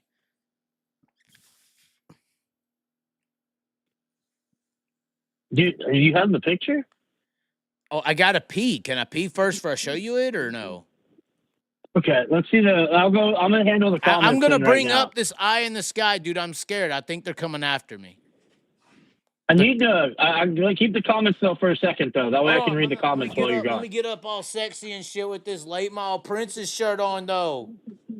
Look at that, bro. Look at that late model Princess. I'm going to get oh, bro. Hell yeah. And I kind of look. Dude, I love the artwork on it, truthfully. Hey, man. It's like almost like a pinup girl almost. I got some looks. It's like a late model pinup girl, you know? Get your sister on for the break. His sister is currently in the house. She's going to go get food and bring another 6-pack of beer in. If you listened earlier, you'll have heard it. Chaz is zoned in with this guy. Well, hopefully. Chaz knows how to tell a great story, man. Like, I felt like like we need to have like Spotify needs to hit up Chaz about doing audiobooks, and like just so like it's got to be like a certain genre though of book though. Like I feel like who am I, caller? My name is Colin. I am from California. I'm out of the Bakersfield, California area. Yeah. So currently sitting in the middle of the ocean. Yeah, dude. The Chaz needs to do audiobooks, bro. Why would you say such a thing? Because you got the voice for it. You got, like, dude, like, honestly, like, history of racing books, the audio version of it, you'd be perfect for it. That would be nice. All right, we're gonna get this. Okay, so hold on, we're gonna get this up. That's what she said. She wasn't good at it. That's though. what she. This is called America to Avalon. This is where I fought the Oh God, look at that hair. This is depression right here. No, I fought the ice roads to get to Avalon. This is on the channel. Jack, we actually leave the car at Jack Dover's house. As you could say or see there's Jack Dover. There's the car, Jack Dover in the driver's seat. I left my car at Jack Dover's house, basically. I don't know if you know who Jack Dover is. I don't, but see, Nebraska racing legend. So what did he drive? What was he big on drive? The only reason we're coming here is for the Illuminati eye staring at me, remember? Yeah. All right, so here it comes. Here it comes. Where's the eye? Right there. Picture perfect. Right out of a movie scene. No, right above the runway to your right if you're looking at the right out of a fucking movie scene. Picture perfect. To the dot of the eye, the pupil looks like a picture book. If you didn't tell me about it, I would not believe you, to be honest with you. It's one of those. Look at that. It's one of those, like, unless you see it, you're not going to believe them. Does that not look like a fucking eyelid, an eyeball, perfect, picturesque? It does. It does look like an eye, but, like, what I'm saying is if, like, I wouldn't have seen it like this, I would be like, oh, it was just like a cloud, you know, that kind of looked like Do you believe in Cyclops? It looks like a fucking eye. Do you believe in Cyclops? I think that all the Cyclopses died during the Great Flood, when I have a whole entire theory behind that. The Nephilim? With the whole entire flood. Yeah, with the Nephilim giants and all that time period. I think that they all died. But look at that. Cyclops Look at that. Hold on. Them. For people who are questioning this image, look at the skyline here. It looks beautifully perfect. Everything's fine. There's nothing. There's no, like, interruptions in the clouds. It's and then all of a sudden, set of clouds right there. Yeah, and then all of a sudden there is a picturesque fucking eye.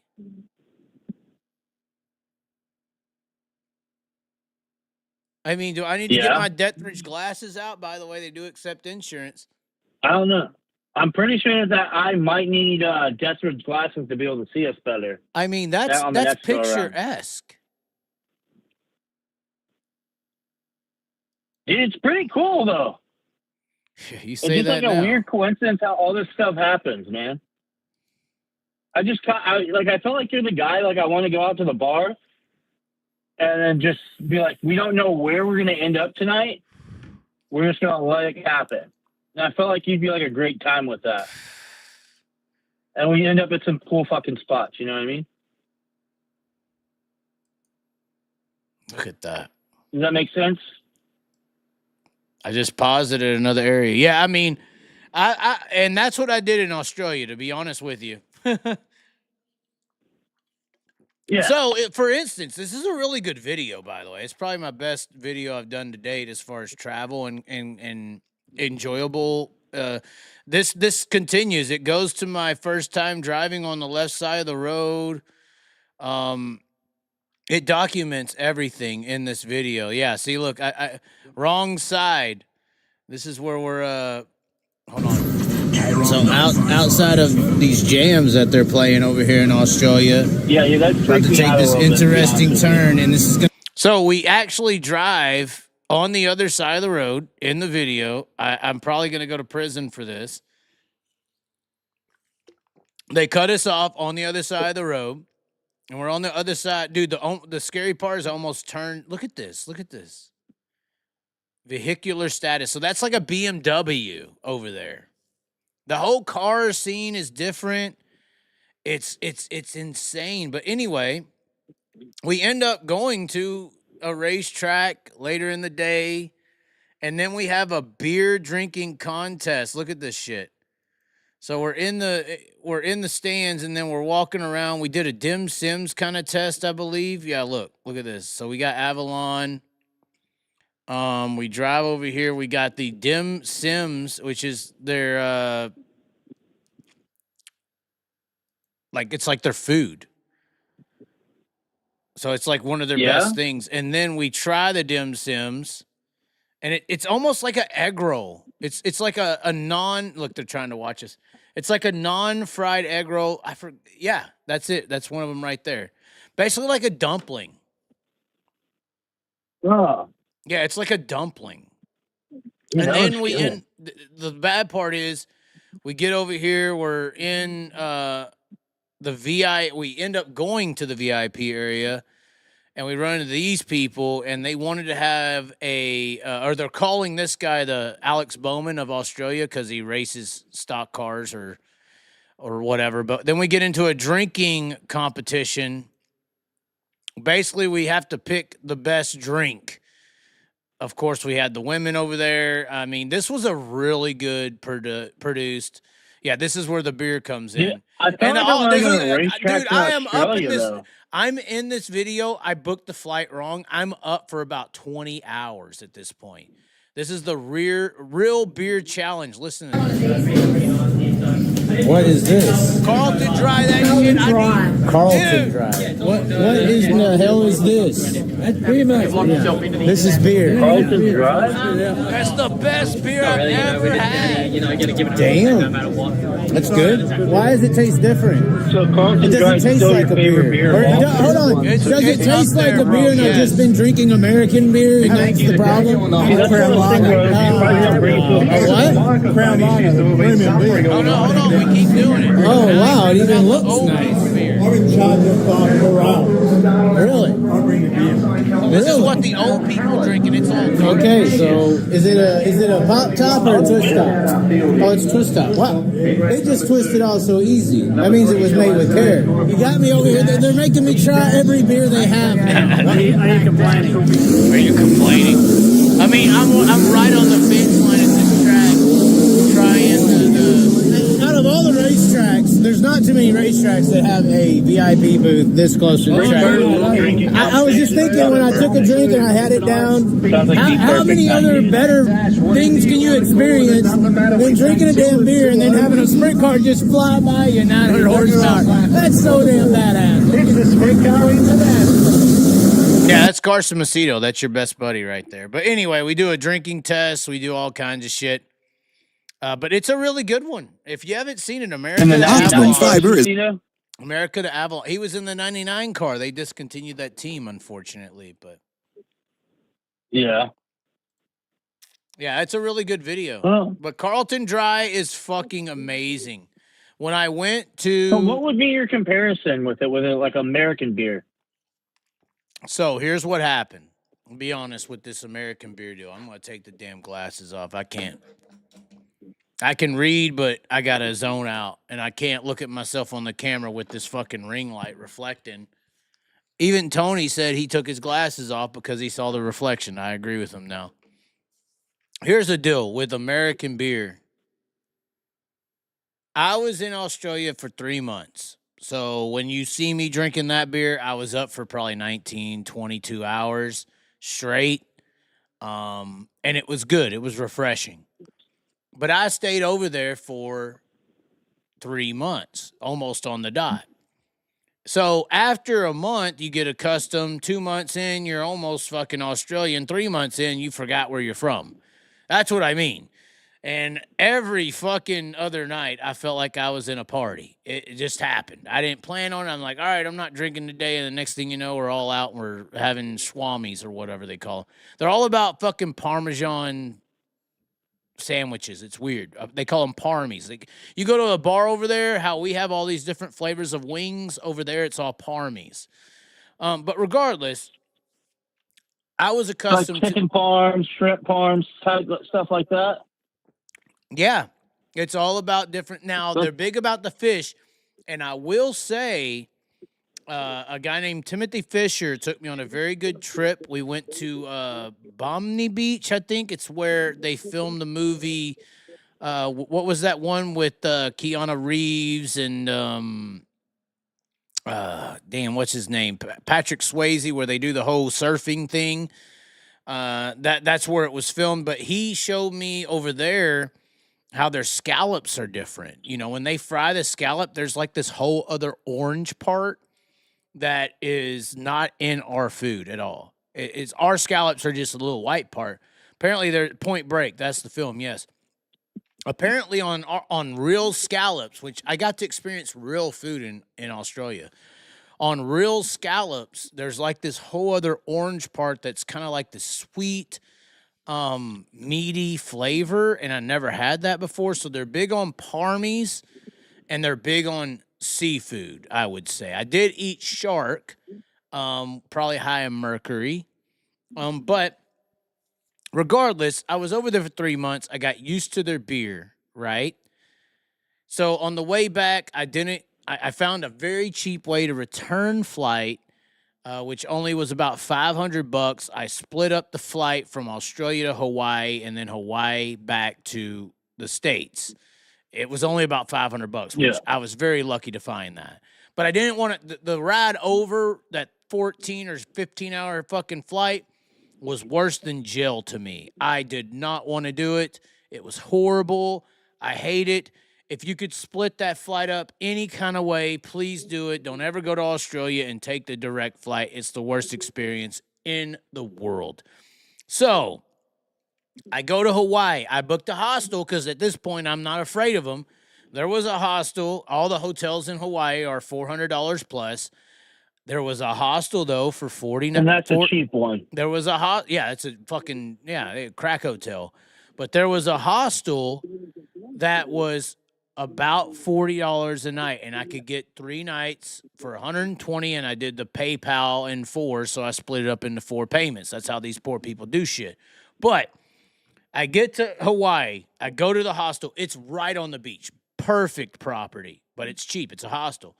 So I go to the beach. I walk the beach. And by the way, the Hawaii's at Waikiki Beach, which is where I stayed, the Waikiki Beach Hostel and Hotel.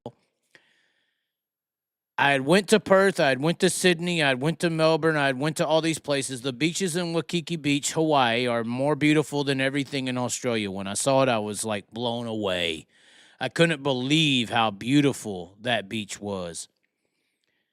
So, regardless, I walk my way across the beach. I go to this famous hotel. It's the Pink Flamingo or whatever on the fucking beach. The best tiki bar or whatever they call it in Hawaii. I go to the bar. I start talking my shit. A few people buy me a drink. You know, that's how we do it over here in the poor man's land. Talk our way into free drinks. Broke Joe's know what I'm talking about. But anyway, I get there and I'm like, they say, what do you want? And I was like, all right, I'll have me a on draft Coors Light. And this is my first American beer in 3 months. And I'm like, all right, we're going to see if it's really as shitty as they say. Because everybody in Australia said, oh, that American piss sucks, which is piss is beer over there. So I get the draft. I'm sitting there on this beautiful scene. There's nothing bad, but I take a sip.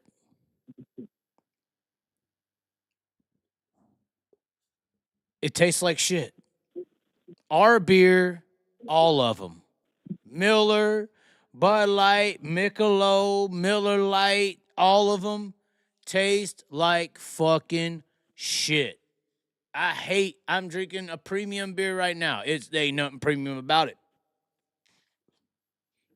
Nothing Dude, premium. I'm telling you though, like Shiner though, like you're over by. The only you can go way, get some no. Shiner. You would say that, but they have like Bud Light or Miller Light, but it's like craft beer. The closest I've got to Australia is craft pilsners. Like, Really? and there's really not too many. I've only had like one or two that are close. It's still so damn good. They're not, and this is why I voted for Robert F. Kennedy in the election. The ingredients they're not allowed to put in foods and drinks make a fucking difference. You know, if you took high fructose corn syrup out the American market right now, you'd destroy it. The whole corn industry would die tomorrow. You know, Yeah. so Well, it's dude, you like, have but like over you ever there, have the hold Mexican on, Coke, right? over there, high fructose corn syrup's illegal, sir. They have Coca-Cola and Pepsi and all the soft drinks, but high fructose corn syrup's illegal. Making beer like shit is illegal. Doing the things that we're allowed to do over here is illegal. Yeah, but you know, like, you've had the Mexican? Have you ever gone to like the taco trucks and then got the Mexican Cokes? Like where they use the cane sugar instead of the corn syrup. Yeah, but they still stuff? got the high fructose corn syrup, I believe. No, dude, it tastes completely different. Like I honestly think that if you get rid of the fructose corn syrup, it tastes better with cane sugar, and it's not as awful for you. It's not going to kill you as quickly. It's going to kill you if you drink too much, but right. No, I but agree. it's not going I to kill agree me with as what quickly. you're saying. Just don't touch my nos though. Don't touch my ingredients on my nos though. No, fuck you, dude. Keep those the same. Fuck you. Go after Keep my nos the same. You better go after Nos, go after Monster, go after Coca-Cola, because you know Coca-Cola owns Monster and Nos, right? Well, that's my issue though. You can't go after Nos because they sponsor everything I love. But then your allegiance is to Coca-Cola, because that's who owns them. Yeah, can we just separate them again? Like have them be their own entity? Well, they try to do that, but that's not the truth. The issue, man. If you look back on everything's owned by the same people. It's fucked up. You know? It's fucked It's up. like the same people that own the oil companies own the solar fields. The same people that own the solar fields own the gas companies that own the propane companies, and it's all back to the same double damn people. dipping.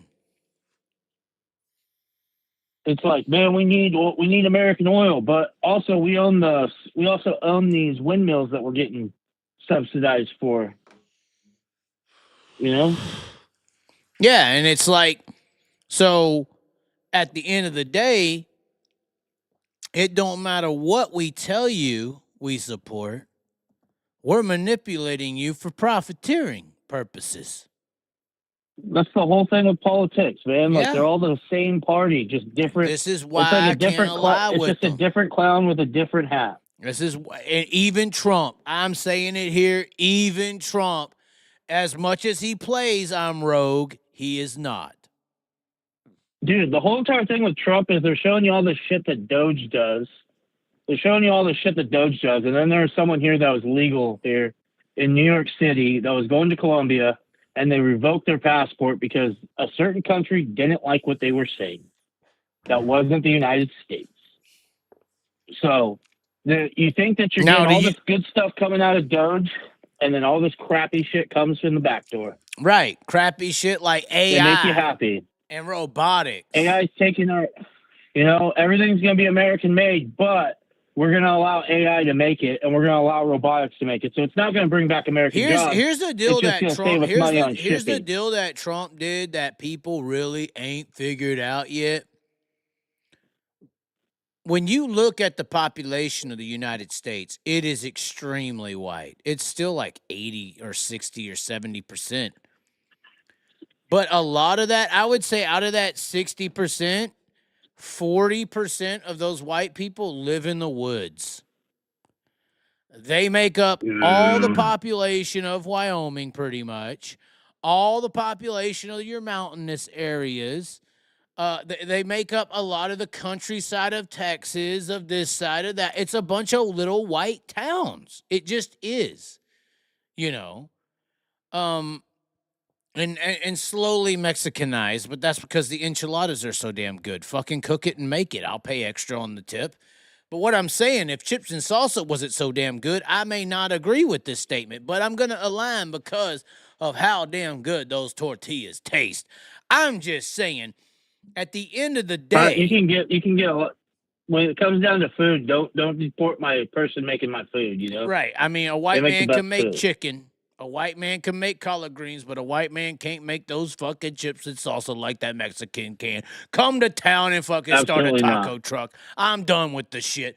But at the end of the day, I'm simply saying those people didn't give a fuck about politics. It's just like the dirt racing world. 8 years ago, didn't nobody in the dirt racing world give two fucking shits about politics. I don't know too many dirt track people saying, let's go, Mitt Romney. Nope. But It's just turned into sports for fucking nerds, dude. But it's all. That's all politics what I'm is. saying It's sports for nerds. What I'm saying is the one thing Trump fucking made money on was that silent. They call it the silent majority.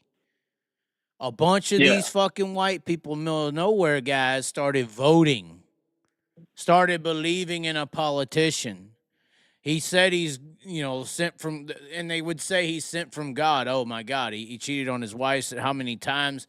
He's done so many devilish things. I don't know how somebody could say he's sent from God. If he's sent from anyone, it's the Antichrist, not the Christ, the one that's supposed to pretend to be. You know what I'm saying? It's like, how could this guy with his resume be sent from God? It makes no sense to me. But regardless. A favorite verse of his was when they're like, what's your favorite Bible verse? And Trump says, oh, I just love them all equally. Yeah, because he don't know any of them. Ever. It was the greatest thing ever. But you gotta respect. I respect the guy. I voted for him. I voted for him one time or twice. I voted for him twice. The first election I voted for Gary Johnson. So my history of elections, my first election ever voted was 2012. Voted for Obama. 2016 was that a white guilt Johnson. Vote? Why did you vote for Obama? Because, dude, I was a union laborer at the time, and we were getting plenty of work with the union, and he was actually giving union work. Yeah. So at the time, I was a union employee, and I was like, hey, I'm voting on my interests. Yeah, and we had pretty strong unions at the time. So you're making logical sense for an Obama vote. Yeah, my vote was because it was good for my pocketbooks. Now, do you have the show? I want to show you something now that we're on this topic. Are you able to listen to the show at all? I'm watching it right now on 0 volume, but I'm like 2 seconds back. You just pulled up your Facebook page on it. I want to show you an Obama video, and we're gonna come on the other end. I want your reaction. But this is an Obama video I saw, and it was like, holy shit, he's making sense. So you're making logical sense as to why you voted for Obama. The silent majority that Trump awoke don't give a fuck about politics. Who cares, Obama, whatever. But they did get triggered by Obama. This is why I believe that the silent majority rose up under Trump, because Obama set Trump up. I think it's all a game. That's my opinion. The real rulers own everything. It's a WWE episode. We're talking about live theatrics, yes. Yeah. But it's politics. It's what people believe actually runs things. They actually believe. This is the problem I have. Is that people, and we don't even have to go into this. This is the problem I have with people. They actually believe that these people run shit.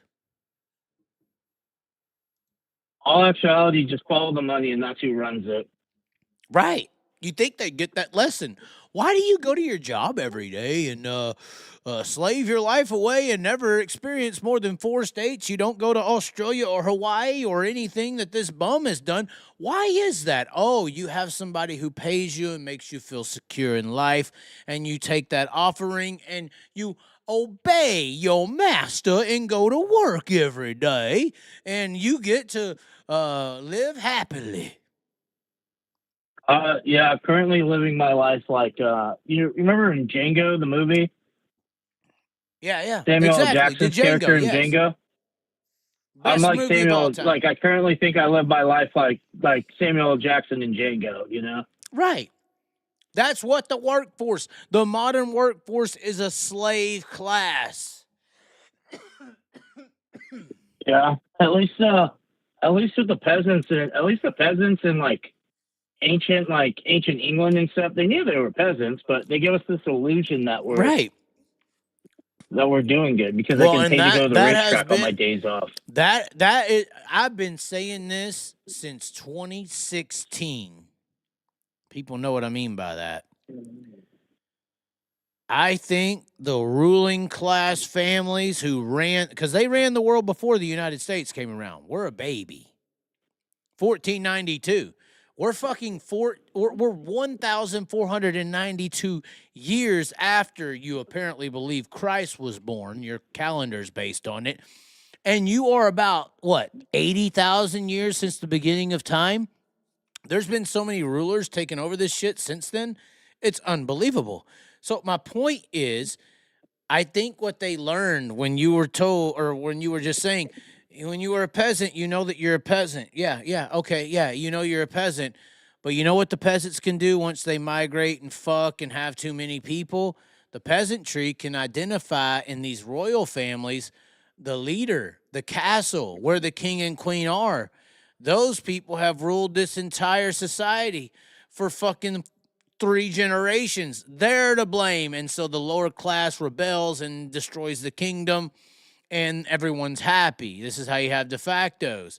So I think when they discovered America, they were like, hey, hold on. Because Freemasonry founded it anyway. But they're like, hey, hold on. Let's, instead of saying we're for the king and the queen deal, let's start this side thing that says we're not. And we'll make this one guy go down in history because we write history. We're the victors. We've won for fucking 3 centuries. Yeah. We're going to fucking write the history books. He'll be cool. He'll do what we tell him. They're paying him. They're paying him with not just money, but the one thing that every man has wanted, in which that is recognition. That's Napoleon. That's George Washington, Thomas Jefferson. There's only a few guys, honestly, that you reference from history. And those people paid a hefty fucking price. And those are the same politicians. The politicians we see today are the controlled opposition because they only created a presidency so that you think that the rulers changed every 4 or 8 years. The rulers stay in place as this puppeteer comes out here and plays their parts. And that's why both sides bounce off of one another, because they are legitimately on the same team. 100%. But my whole entire thing is if you know their name, they're not in charge. If you know who they are, they're not actually in charge. John Wick. You know? John Wick.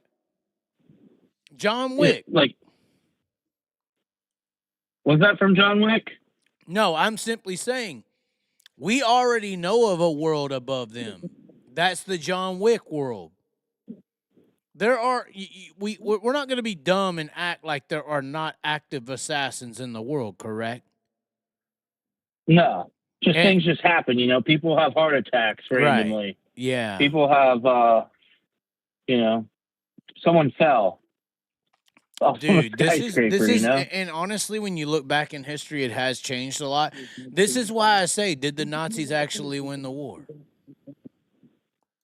I don't think anyone won the war. I think it's just the people that were at the top, the people that you didn't know who they were, came in and decided to come run the space race that we apparently went to space with. No. But they just came and This ran is our why country. I say Nazis won the war. Because here's the deal. The Nazis were huge into astrology. That was like their passion, was more than this world. Because they were so small with their ideology, they wanted to escape. The Nazis didn't ever really want to stay here and conquer the world. They wanted to get out of it. They knew they were surrounded by people who didn't think like them. So they were big about astrology, trying to escape this world. So, in the essence in saying You think that's why most of them went into NASA? So, and into the space program for Russia? We just identified the political ideology of jokes. So, I'm saying the presidency's a setup gig since its inception by the rulers. I'm also saying Hitler's example is a small rebellion group. These are the people who sat back and identified the peasantry, identified the game, and wanted to do something about it. They went extreme. Not even going to lie. They apparently identified an enemy and started going after it. I'm just saying, these were the people rebelling against the rulers. But you still have a snake. You still have SALT. You still have undercover insurrections. And at the end of the day, did the Nazis discover something? And it was like a Death Star. Like in Austin Powers, Dr. Evil, he has his ray, and if you don't give him all his money or whatever. Say the Nazis win.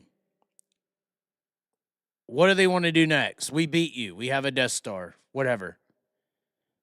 What are they passionate about? They're passionate about astrology and human experiments.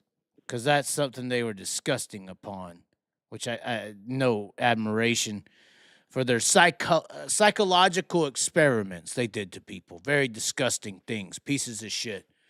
I'm not fans of what the Nazis. That was the foundation for what the CIA did during the 60s and 70s. So, hold on. You just said what I said. You're talking about 60s and 70s, sir. Back up. Do not get that far into the statement. We're in the 40s still when Hitler lost. Obviously, the United States had their science project, too. It was called the atomic bomb. They didn't have to drop it, but they did. Yeah. So they understood. That was the exchange, probably.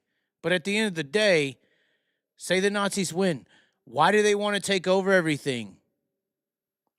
Why would they want to do that? They see all this development from the other side. They have the money, the resources. Instead, we're going to act like we lose. America, and then we're going to place our best scientists, motherfuckers, the public's going to think we lost. Our best scientists, though, we're coming in and taking over both of your shit. Okay? This is the backdoor deal. That's what I'm talking about. Publicly, we lost the war. Privately, we won, motherfuckers, and we're taking over your shit. We're going to space. We're playing games.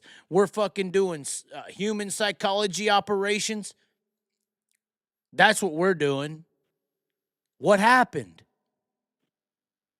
What happened? NASA was created. Who headed it up? It was never it was a Nazi. Never an English Warner name. von Braun headed that shit never up. A Nazi always German scientist. names at the top. Yeah.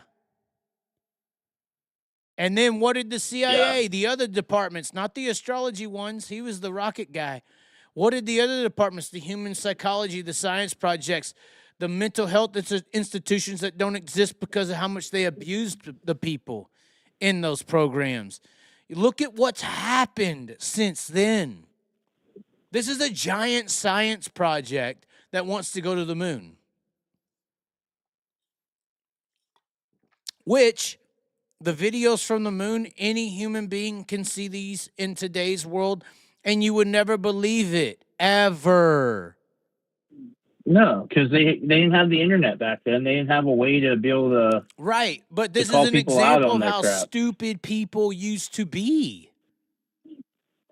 I don't think that there was people that were. I think that there was people that saw it and were like, "Yeah, it doesn't seem real." but they just weren't as outspoken as like today. Like now you can. Now you have a way of. No, bro. But now what, you have a what I'm way of- saying is like the entire world was watching this shit. Do you understand that? When they went to the moon, let's just say the population now is 8 billion. Let's just say it was 6. Fucking 4 billion people watched those videos and truly believed that that was real. Do you know what I'm saying by that? Yeah, well, like, that many people watched the 9/11 Twin Towers collapse and thought that was real at the same time, too. I mean, it looks very Thought real. that was just a couple. That was just some guys I'm not Muslim, going to deflect off of this. I'm not going to deflect into 9/11.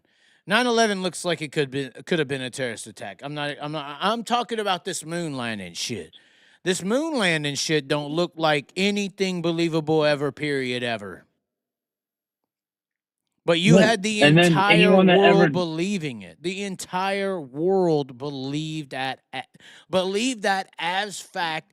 And there's, what is it, 400 billion or whatever million going to NASA every year based on these things. There's been millions pumped out, and we got facts that say y'all's greatest accomplishment and all y'all did was bullshit. Where's the proof? We can't get proof. And we haven't gone back either. We haven't gone back either since. So right. This is not about what looks real. No, Nick, that moon landing don't look right, sir. Can you provide me more proof? Oh no, we lost the love again. Can you provide me? Can you go back? Oh no, where's the proof? They don't have any. There's no proof. That's the problem. All of it was just a psychological thing. It was to try and beat Russia. Well, why did you pull off such an act, sir? Then tell everybody that. It's like the same thing. Like, I want to win. And how am I going to win? Okay, well, I got to tell them that I did this and pull off this giant fake Fugazi. And it's just fake. It's just to try and make ourselves look like we're better than everyone. It's like everyone always talks about like America winning World War II, but in all actuality, more Russians fought the Germans than we did. Well, once again, this is why I recognize this as a science experiment. And I know the pieces of fucking shit who want to pull off those kind of stunts. But we beat them. But those guys who want to do those stunts took over all of our highest industries? What? Why? Because they were smart? Fuck them. Look what they did. Off them. We'll find somebody else smarter. But it was okay still. What? It was who was in control, who was in charge of both sides, who made and the hold decision. on, these bad guys who everybody wanted to killed millions or hundreds of thousands of people to try to make a point, they both went and took over the USA and Russia astrology divisions. They both took over all their head-ups. Really, you let these slide, the ones who are the problem. Nah. They changed. Did they change? And they some won. of them didn't even change their name at all. They won that motherfucker, bro. And we've been living in a science experiment for almost 60, 70 years now. Look at it. They won the fucking war. That's the only way it's explainable. Because if Americans or our government wants to do what they've been doing for the last 60 fucking years, then they're the problem. How about that? Yeah. Because something happened. The world changed in that time period. It's a lot of shit, yeah. I can see what you're saying. But, hey, man, I've been on here for too long. Hour and a half now. I gotta go do some rounds at work, but okay. I'm gonna listen and let someone else call in, but hopefully you've been on here for an hour and a half. I know I wore you out. I'm sorry. I'll never talk to you again. Fuck off. Yeah, you will. No. I'll probably call on Wednesday whenever I'm drinking. Wednesday you're drinking, huh? Wednesday I get back, dude. I'm doing like 3 and 1. I've been doing, so I do like a 5 week on, 1 week off, or a 3 week on, 1 week off. And Wednesday's my come home night, so I'm gonna be up for like 20 hours straight, and I'm gonna be drinking heavy. So I'll probably watch you. And then last time, whenever I got home, you were on the phone with that girl. The black And chick? that was a great conversation. Yeah. That was a good one, man. Bring color Hey, involved, man. but Now, it was a good one. I told her to fuck off, bro. Seriously. Well, remember you were talking about you asked her to hang out, and then she decided to go to the strip club and shit, and then you're like, it's not what you're about. No, that's for real what happened. Like, I don't care how hot you are, what money you got. I turn down billionaires apparently on the regular. You could be whatever you are, but if I say, hey, what are you doing tonight? Oh, I'm tired from work. I'm going to go to sleep. And I say, okay. And then I wake up the next morning, your Snapchat is you at a strip club. I don't care what you look like. I don't care how hot you are, how much money you got, any of it. Bye. Like, she was cute, but she wasn't like cute enough to put up with that I'm shit. just saying, bye. Well, I know, and I'm saying I throw millions away over this treatment. If I don't get done right, and then maybe some men need to hear this. If you're getting treated incorrectly, sir, you can say bye. You can say bye. Yeah. I'm here to attest. I've been around to a couple different areas. You'll find another girl who's just as pretty and maybe has just as much money. Maybe not as much as the one I threw away, but there are certain standards of treatment that no dollar, no looks, no fruit hanging on the tree should be able to change your morals and what you believe is right and wrong. So, yeah, that bitch played that game. I'm back on the dating scene. Go ahead. I'm back on the dating scene right now, and I don't know if I sent you the picture I sent to you originally on the Facebook dating, but I had to pick songs for my Facebook dating profile, and I decided Late Model Princess was one of the ones I was going to choose. Hey, that shirt's clean, bro. I made that shirt just for you. I know, man. I'm buying it on Wednesday. Which color you said? Which color? I'm getting dark gray. I'm getting charcoal gray. Okay. I'm going to get charcoal gray or black. One of the two. Okay, continue what you were saying. I'm sorry. So I put Late Model Princess on there. So hopefully hopefully we'll get more streams with the song from the ladies on the Facebook dating app in my area. That would be kind of cool. You said you're getting the charcoal gray. This is what he's getting on Long Live the Chaz here. We'll get it. Charcoal. Let's see what it looks like. Hold on. Let's see what this charcoal looks like. What are you going to wear? What size? I'm going to wear 3X. Oh, they may be sold out. The 3X is, well, I'll get Nope, it's not. It's not sold out. But let me suggest something. Let me say, I know you want charcoal. I know you want dark. Let me suggest the military green.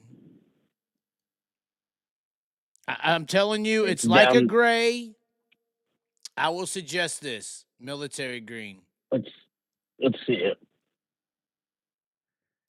Dude, that looks clean.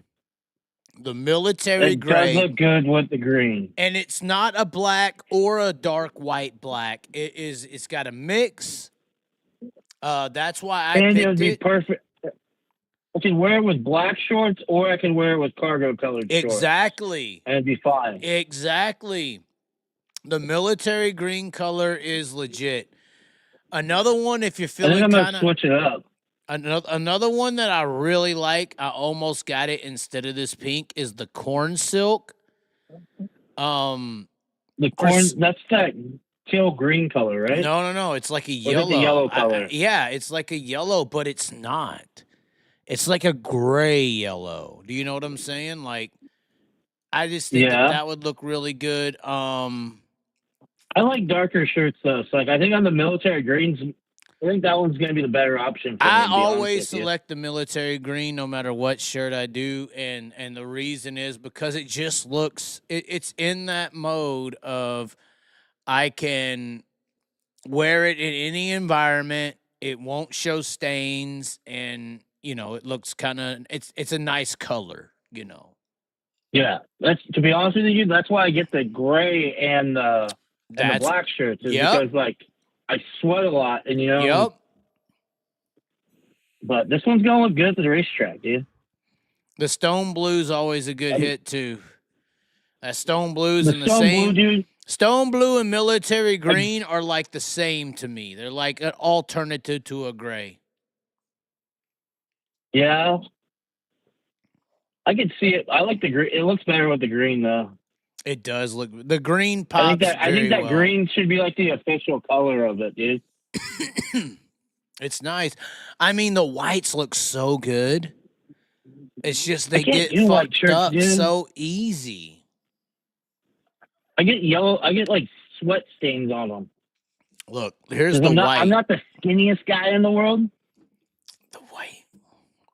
The white looks so good. See it? It's cut. There it is. Yeah, dude, I'm gonna stain that fucker up. Like I'm gonna go eat dinner, and it's. I'll never wear it again. The Ginger Kitty shirt is so good on the white too. Oh, it's so good. I can't believe that somebody Ginger went Kitty to the shirt. Go ahead. Ginger Kitty turned out good with the green too, though. Yeah, it does. You have Look, that like I forest- said, I when you put have that military green on everything, and it does look. Military green and stone blue. I thought the stone blue looked the best though. Out of all the military green or the stone blue, I'd pick With military the Ginger green. Kitty, yeah. I'd pick military green with the late model Princess. I would do stone blue with this one. Yeah, the stone blue does look better with that one. But the best one's the white. I agree. The white looks the best on this shirt. Dude, I stain too much. That's my issue. I can't do white shirts. I know what you're saying. I don't know.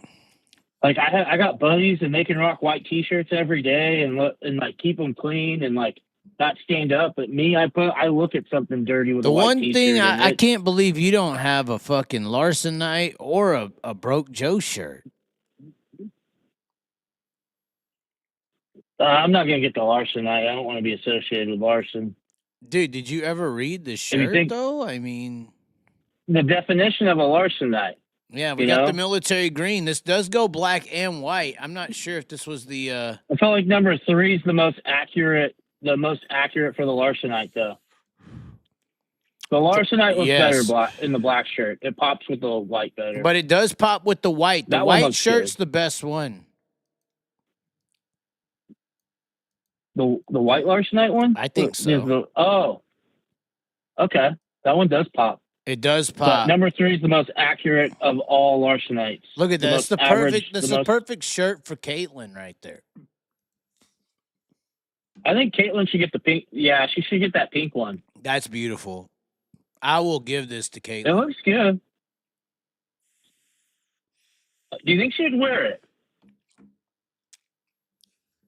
She'd probably wear it shotgunning a beer at the Chili Bowl. I don't know. I mean, I've got into After Kyle. Kyle I've got to talk to Kyle since the whole fucking bitch video, and he was very mad. I haven't got to speak with Caitlin since that video came out. I don't know how she feels. I felt like you should be like. I felt like you should apologize to her though. I already Even did though, in my black eye you video. didn't mean it, but that's true. I remember that. Dude, you did a good job on your first time doing the makeup on it. Dude, I never done a black eye, but if a fucking bitch knows how to do makeup and wants to fake a black eye or a bruise, apparently they could do it relatively easy. I mean, I did it one try, so. You did it. It was pretty. I thought you got into a fight. Well, I thought you were drinking and started running your mouth the night before. Oh no! Now you're gonna make me. Now you're gonna make me pull up this image. Where is it at? Oh no! You gotta pull it up. Pull it up. Oh, let's see if we can find it. Hold on. We'll go to the chat while we're trying to find it. The chat's obviously filling up. Dude, like I thought you got into a fight I thought you got into a fight and It was a best good one. I done thought to the I did a worst. very good job. Oh, is there anybody there besides Bakersfield? Jesus, Will. Yeah, why'd you say all that? That's kind of mean. I have a name. It's kind of mean. I was talking nothing about you being nothing but a nice guy, Will. That's taking it a little far. If someone wants to call, put it in the chat. Damn, I can't find my You know? black eye. I can't find it. It's the cover photo for your YouTube page. I know. that I was one. trying to find it It's like your somewhere intro. else. I thought I posted it to Facebook, like a picture. I know you had it on the YouTube before you went live and you posted it. Oh, like talking about so last I night's had race or to something. posted it in the community. Then Because you posted about to go live right before you went live that day. we're looking. We'll find it. I think if anyone can find it, you can. You tend to have a lot of pictures running around. But Well, if I honestly, posted dude, it, if I wanna go posted it to the Showboat community, so bad now, next year. well, you're saying I posted it to the community. So I mean, if I did, then I did. But It was doesn't on the look like it. YouTube. It was on the YouTube page. It was like about to go live, and then there was your black eye, or it was like the intro to the video, like right before whenever you click on the video, it was like the picture was in it. Okay. Okay, there it is. One of the two. Bam. Damn it! I just got an ad right whenever you pulling it up. Look at that. Give me a second. Look at that. Hold on. And we even got video. It looked so, I squinted my eyes the entire time. You were doing a good show. I'm surprised that no one called you to put you in a film. Oh, you thought it was a Yeah. good acting job, you're saying? Yeah, dude. I'm telling you. Let's Because see. I'm back to LA. I mean, I could pull some acting. Dude, look at this. Look at this. Oh, wait. We're talking too much here. Oh, no. Yeah. There it is. And in the video, like it looks like it looks better like in the video than the picture. Yeah.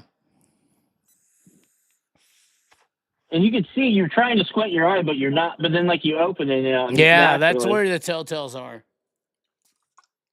Apparently, apparently all the outlaw drivers were watching this. And apparently the only outlaw driver who guessed that it was makeup was gravel. Makes sense. It does. Gravel would be a good gravel. I don't know, man. You should do. I think gravel would be a great. His social media is getting good this year. Maybe we can have gravel on Wednesday. He's bouncing back at people. We could have gravel on Wednesday. You and the smoke and gravel. Like, I'm going to be a Carsonite forever. I feel like that's where I fall under. I'm a Carsonite, where Carson Macedo can wreck someone out and then, it doesn't matter. Does no wrong. Yeah. Like, I feel like, yeah. So like, I'm not a Larsonite. I'm a Carsonite. That is true. But I would love for Carson to be like a household name, like how I just don't want like Carson Macedo fans to be like Chase Elliott fans, though. Yeah, I mean, he's sense? he's starting to get qualified. He did not like the Macedo song.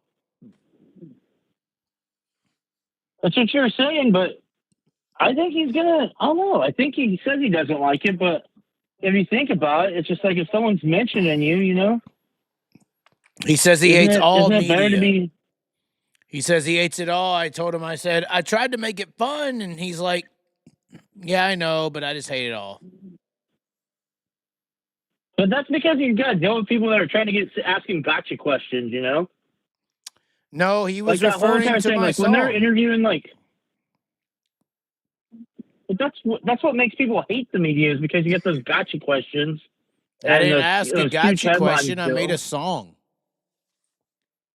I know, but it's what leads to people hating it. You know what I mean? It's not your fault and your song's fault why he hates it. He hates it because of what led up the people before. No, him, he you know what I mean? hate, If that no, makes he sense. hates my song. He doesn't like it. I think it's a banger. He hates it. He thinks it's horrible. I think next year whenever he comes to Bakersfield, I'm gonna put it on my post. I just think if I made a song that said I want to suck Carson Macedo's cock, he would love it. But since I don't suck his dick, I think that he would.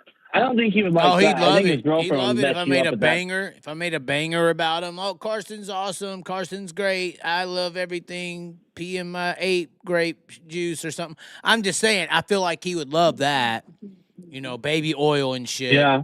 But Or if you made a song talking crap on someone else, like, you know. right, yeah. But if it's negative towards him, he's, you know. He doesn't like it. Yeah. Well, Larson doesn't like things negative towards him too, though. What you talking bad about me on social media? Wait. That's what it sounds like to me. I don't think he said it like that. I think he said he's like, "Hey, I don't like that." I think he would say it more that's like, just "Hey, like the white people I don't like earlier. They're saying what they're saying, but really they're like, Why are you talking bad about me? I'm a little Well, if in the bitch. background you just show up to his house, he's working on his car. You show up to the shop, he's working on his car, and then all of a sudden you hear is, "I'm like Carson Macedo. If I slide him, I him, I slide him. And then he's just Like nodding his head. Carson Macedo. You I'm cry just all a about rat it. car trying to Lonely survive. like old broke Joe. Cartel gonna care for me, not you, cause I'm the CEO. Hey, I know how to sing it. Yeah, it's just bumping in the shop, bro. I know you do. I just throwing I'm other here to words in. find. Oh, God, we hit those high notes. We gotta hit the high notes. Where's Broke Joe at? We gotta call him. That's Let's wake the him high up. notes. You give him a holler. You heard my new I'll have his song's out, number. right? I'd play it, but it'd get flagged. I'll play it tonight, probably. But I could play it right now, but it'll get literally, flagged. like, Late Model Princess is still one of my favorites. So. All right, we're gonna make a new one. We're gonna make a new one. If you wanna hear it, I'll play it. We'll get the show flagged. I need people to go to PayPal and Venmo and send me that super chat. Oh no, are you ready to hear this? Why would it get flagged if you have the rights to it? They won't. Because I flagged. got the license. You got to get used to it. Like, so this is how we do in all these other songs. I had to like file the license because YouTube automatically claims it, and then you file the license, and then it gets removed. This song is so new that I haven't got that license removed yet. So that's what I mean. Okay. Are you ready to hear it? So the paperwork has to come back. Yeah, I'm down. All right, we'll play it one time, and then we will get your reaction. Everybody, 59 people in the chat. You're going to get an exclusive live that's going to demonetize this video. PayPal, Venmo links, Cash App in the description. We need it today, or we're going to go to prison tomorrow. No, I'm just playing. Here is the newest song from the Chaz. It has not even hit the stores yet. It's called The Chaz, Because I'm Bad. Here we go. Oh, my, we're loading it. Oh, there it is. There's always more than one way to go. But which way are you going? Is it the right way? Or the long one? Hey, I'm walking the hard path, but God's on my side, shielding my life, so I'm just a nomad. Dealing with demons, the streets of the night, holding the deeds that are left of the kind, laying to rest evil thoughts in your mind, making you think about more than yourself, making that ego come straight to hell. Boy, to feel alone, 'cause I'm old and I'm selfish. I'm running harder than you could, baby, I should just slow it down. But wait, 'cause I'm bad, doing things others just cannot do. Yeah, I'm bad, not being baby, it's just the truth. 'Cause I'm bad,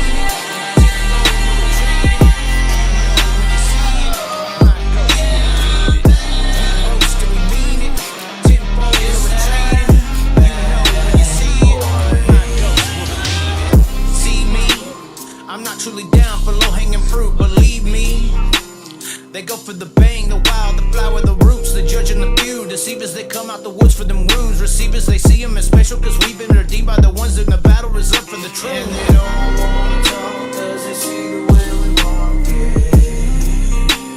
Yeah. Don't say what you heard, cause you know that I hold my ground, my way.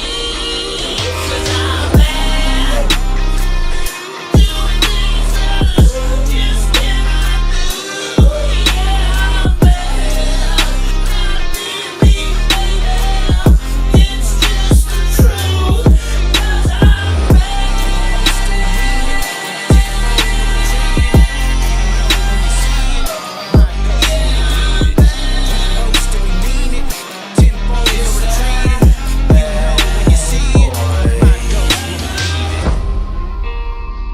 choice of where to go.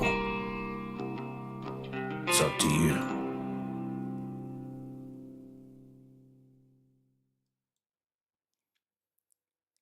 Any reactions? I liked it, dude. You sure? I just got the I whole feel video like it's flagged. I'm sorry. I'm Put just that on saying, me. that's the newest hit. It's coming I was out. the one that asked for it. I like it. It sounds like something like, you know, like it sounds like something I would listen to whenever I'm heading home from work and I'm trying to unwind and get home.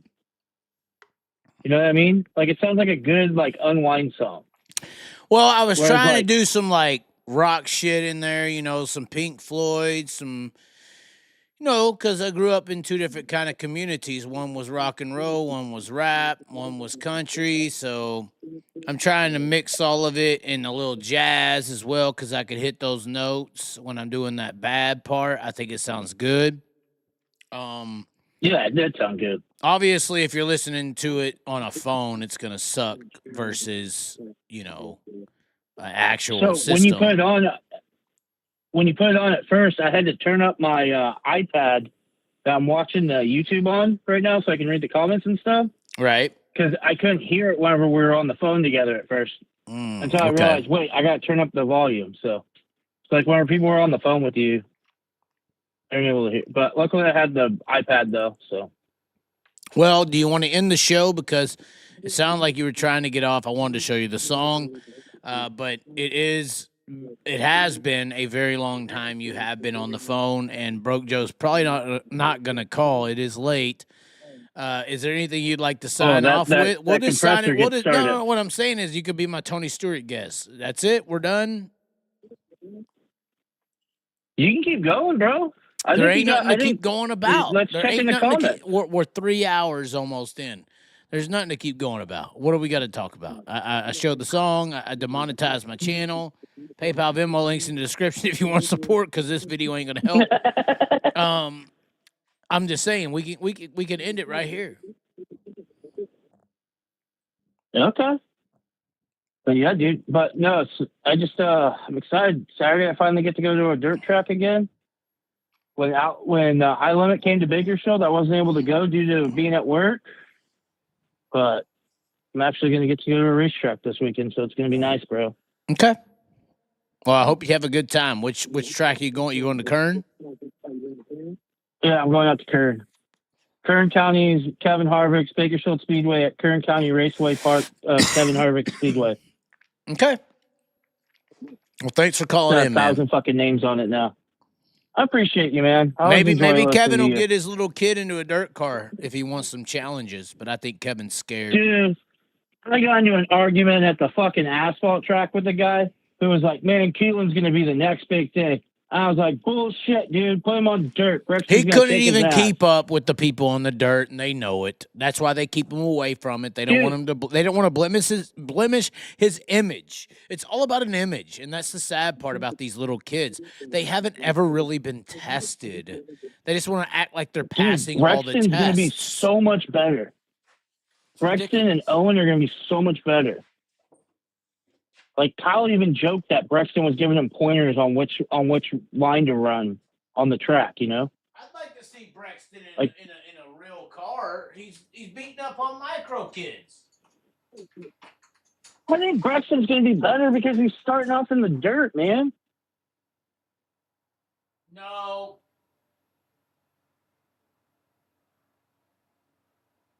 I think with the foundation of the dirt is going to make him a better driver overall than going over and just doing asphalt. Well, yeah, but Braxton is good, but he ain't beat nobody yet. I know, but I'm saying out of that, what my argument was that Braxton was better than Keelan with the guy at the track. That was my argument. Yeah. Because everyone in Bakersfield, because here's the thing, if your last name's Harvick and you're in Bakersfield, everyone loves you and everyone thinks you're the greatest thing since sliced bread. You know what I mean? I think Kevin Harvick was a great driver. I don't think he was the best driver.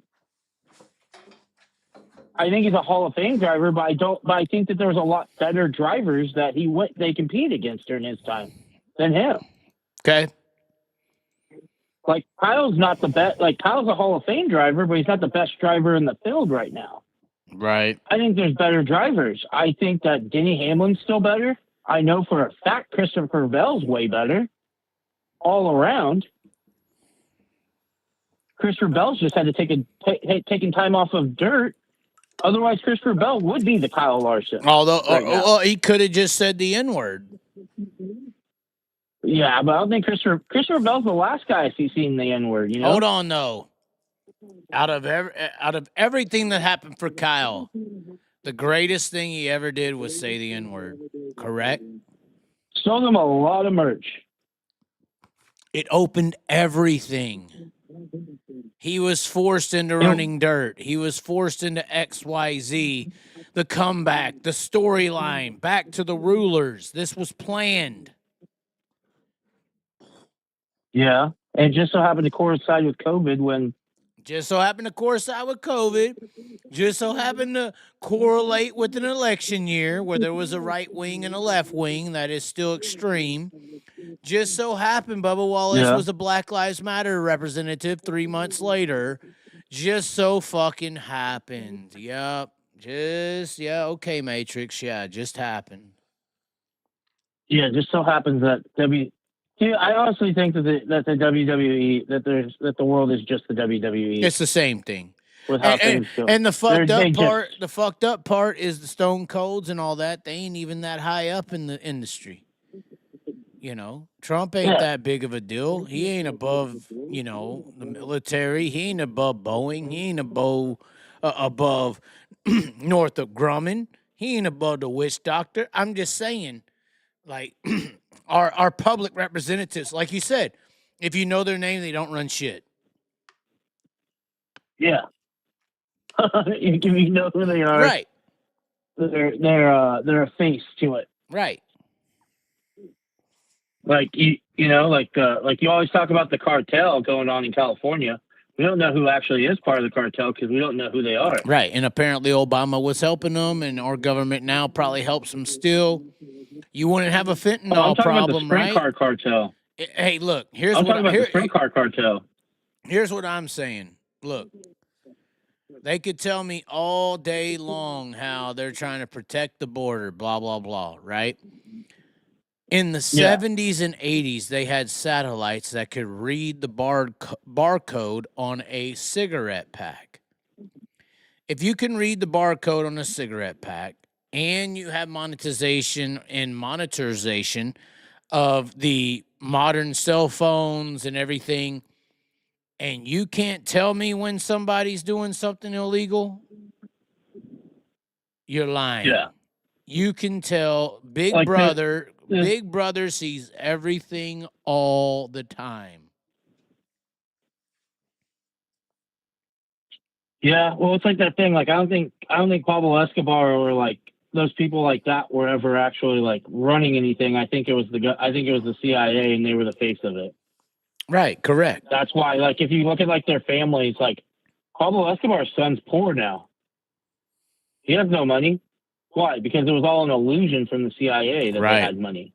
Well, and he still lives well. He just don't live rich. Yeah, he's still like okay in that, but like he's not. Yeah. He's not like when he was a kid and had a fucking pet hippo. Right. Rich, you know. Right. But anyways, yeah, we're done with him. Do we want to keep talking? Do we want to keep talking Illuminati all night? I mean, we don't want to get killed, do we? I mean, dude, to be honest with you, I know you're not one to sell out, but with me, if I could have for enough money, I'd sell out. Oh, you piece of shit! If the girl's hot enough or there's enough money, you'd sell out. I know. I make the joke with it. That's dude. the fucked up part, though, isn't it? This is where I started realizing how this shit actually operates. Because this shit don't operate based on the money. Because you start thinking about, when you think everything's run by the money, then you start thinking about what these men out here value more than the money. What is worth more than money? Okay, morals, values, okay. What is worth more than the money? Okay, marriage, wife, kids. What is worth more than the money? Stable household, family. What's worth more than that? A motherfucker will see a hot bitch and literally make a decision that risks all of that. Do you know what I'm saying? Yeah, I get what you're saying. So that shows you the actual value, because value is determined on decision-making skills. Everything that is a choice is one value versus another. So instinctually, the woman is more valuable than all the money in the world to a man. It's true. Not only just all the money. Yes and no. Not only just the money. To be honest with you, like, there's some girls that I've dated that were pretty hot, but I wasn't about to commit to them because they had something that I couldn't deal with. You know what I mean? They play the game. Yeah, it's just like I'm like, I don't want to deal with marrying this girl, having kids with her, and starting a family, and then her run off with some other dude in a couple weeks, you know? Or just she's a bitch. Crap. And this is why I'm so strict. Like, I tossed that girl the other day away. This is why I get so strict, even though I have followed up and been like, hey, what are you doing, blah, blah, blah, because she's pretty fucking hot. Like, I'm still trying to fuck it, but I ain't going to commit. Ain't no chance. I'm saying, like, that's a situation where there is a thing that this person can offer that is worth family, money, your childhood, your kid's future. Like, there's people making decisions like that, you know, and that shows you the strength. And I think women in today's society don't understand that strength. And the ones that do are monetizing it, and that's fucking disgusting. If you're on a camera doing anything immoral as a woman, you are a prostitute. You are that degrading. I have a rule, like, if she's had an OnlyFans in the past, I won't date her. Right. It is that disgusting. Because why am I going to pay $60 to go to dinner with you? Well, I could just pay $5 and see y'all. Well, and I don't care what this fucking social media, TikTok, Facebook, all these Instagram reels and all that shows you about the benefits and how classy it is and how there's an actual, there's no excuses for that behavior in a man. In a real man's eyes, there's no excuses for that behavior. You got a lot of fake man's eyes that'll fucking fall over, come on it, do everything they can for it, but you ain't got no real man's eyes on you when you're acting that way. Yeah. Like, you see a lot of times, like, you'll see, like, these interviews with, like, these OnlyFans models, and then they're like, every one of my boyfriends has beat me in the past. And it's like, well, that's because you lowered yourself and started selling yourself like that. So with the energy that you're putting out there is the energy that's coming towards you. So the energy that hold on. So you're going to have trash come towards you. Hold on, your boyfriend beat you in the past. That's why you're an OnlyFans model. So wait, But did you just let that person win? no, I'm saying that the girls that are like these girls that are talking about being OnlyFans models and then having domestic violence go with them. And it's just like that's the kind of people that you're attracting because you're okay with that. They're like, yeah, I used to be a stripper. My boyfriend beat me, so I left him, and then now I do OnlyFans instead of stripping. Well, and the problem And it's is just like, the problem is this is why money's such a negative tool, is because it's a very influential tool. You know, so when these women who are whore, slut, prostitute bitches try to normalize this whore, slut, prostitute bitch type of way of acting, it's influencing other women to be the same way because they're being rewarded with that money that they have raised and been raised in the patriarchal system to value more than anything in the world. That is that's the patriarchal. All these women want to talk about the patriarchy. If you are influenced by money, period, at all, period, to do something, you're being manipulated by the patriarchy. That is how the patriarchy controls things. It's monetarily based. And then if you look at it too, like some of these women that spent their teens or spent their late teens, early 20s into OnlyFans, and now they're like they want to settle down and have families. You're seeing a lot of like OnlyFans models turn into like TikTok stars that they quit OnlyFans and became Christians because they're trying to find a good guy now. They realize that they screwed up and they're trying to actually find a good guy. But the issue is the guy doesn't want to put up with the past and what it brings when he's out with his buddies and then they see his girl. But it really butthole back in the day. But it really ain't about the guys. You know, that's the deal with the system. The system ain't attacking the guys right now, man. We've already been beaten and understand. The system, the patriarchal system in the last days, they come after the woman because that's the last victim that's left that don't know any better. Yeah. They don't know any better. And they're teaching them to hate the men who know better. We're not telling you these things because we hate you and want to control you. We're telling you these things because we're trying to provide proper guidance to your life. Because there's some things that these women do today. It's like you could see them walking off the side of the cliff. You know? It's like you could... I just think that what you put out there is what you're going to get back with energy-wise with that kind of stuff. And you're bringing a lot of negative energy when you're doing that, and you're going to attract negative people in your life. Well, that's a way to put it. And your circle's going to be trash. That's a way to put it, but I do think when I see some of these women coming up and they're trying to make the next dollar bill, it's like men have already figured out a long time ago that money ain't going to make you happy. You know? And I don't think we have. I honestly don't think men have. The smart ones have. But that's also the issue. I never said I was smart, though. So. We got a lot of improper guidance in today's society. I agree. Well, my name is Colin. We got a lot of improper guidance. We got a lot of people who are feeding in. Obviously, the men are being manipulated. The best thing I've ever heard is if it's free, it ain't free.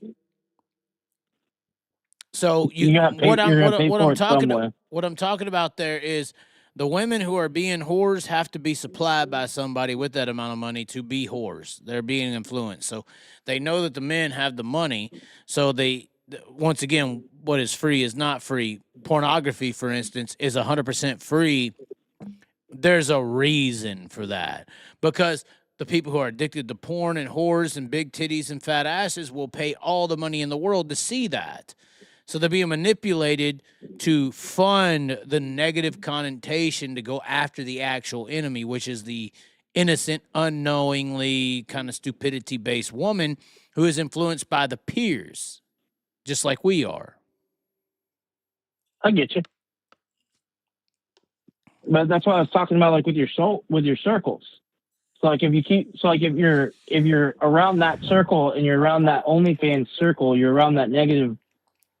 You're gonna have negative shit. Like you're gonna have like a negative life. The problem is you're not projecting how much that is being like advertised to the woman. in today's world.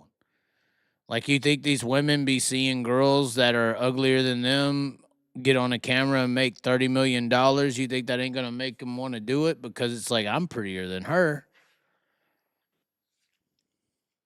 To an extent, but then, like, I know, like, a lot of girls that, like, wouldn't do it because they're, like, because of their upbringing and because they're, you know what I mean? Like I grew up going to church. So they have morals I grew up still. going to church and being like, yeah, so they had the morals, and they're like, they can do that, but I know what comes of it, you know? Right.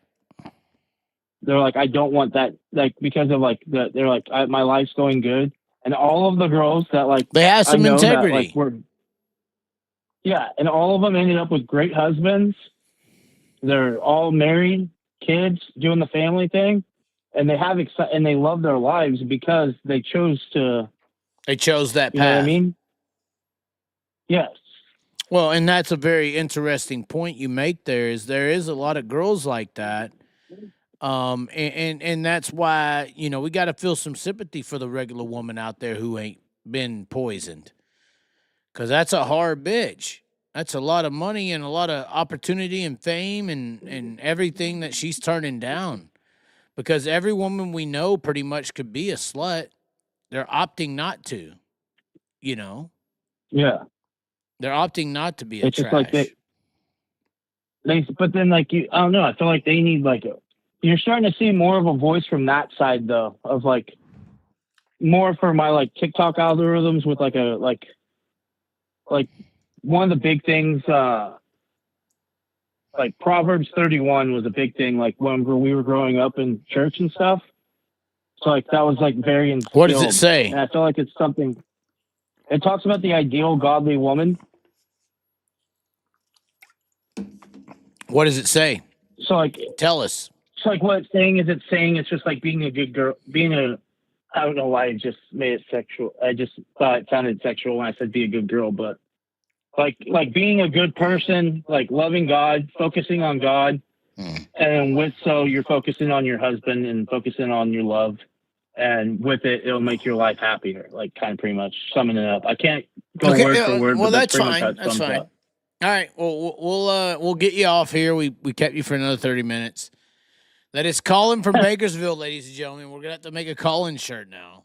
I mean. Dude, hey, remember we had our badass shirt idea last time, though? What was that? With the dirt track's the richest. I'd rather be the richest kid at a public school and have a dirt track than be the richest kid at the private school. I have the NASCAR track. How did that equate a shirt? I don't know how I could make a shirt out of that. Well, I was just saying, like, as a slogan, we were talking about it. I don't want a shirt myself, to be honest with you. Okay. All right. Well, thanks for calling I'd in, rather Colin. put me with the late model princess, Daryl. Like, make it seem like she's my wife, you know? Yeah. We all would love to see that. Just a fat guy standing next to her with a horse mosquito hat. Okay, Colin. Well, thank you for calling in. All right, brother. You have a wonderful night. You as well. Bye. Well, that was Colin, ladies and gentlemen. Y'all have sent your chats in all night. We're going to go ahead and call it here. We are just now getting out of the way. Hold on. We'll put this intro out, and we'll put that outro in.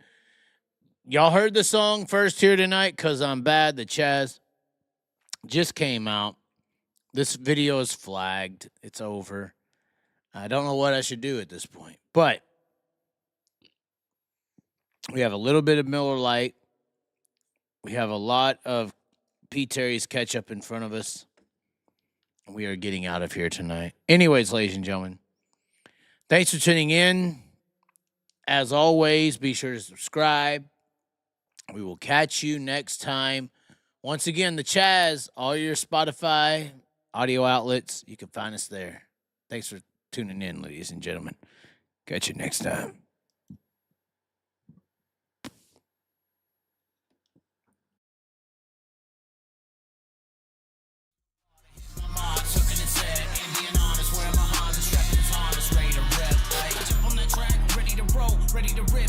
Who is it? Nobody special. I just wanted to say, you did a great interview with Tony Stewart.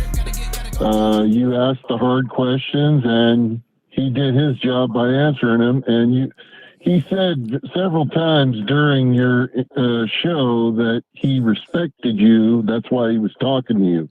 It's a very big deal to me. That's awesome to hear. And I used to live in Irving, Texas in the early 70s, and there was a lot of multicultural going on there, and there didn't seem to be much violence back then. Yeah. And what was the other thing I wanted to say? The Larson and Bubba. That was to me it was a racing deal, and when he came back out, he actually cost his teammate a win. Who was the teammate? The 24 car, the guy who led most of the race. He was. Yeah, but Blaney was gone, I thought. Right, but there was enough laps for him. He was close enough. He was the 24 car was the only one that was close enough to make a move, but we never got that far because Larson got wrecked somehow. You mean by Bubba Wallace? Well, yeah. NASCAR, they got fenders on them, so they like the rubbins racing, right? Yeah.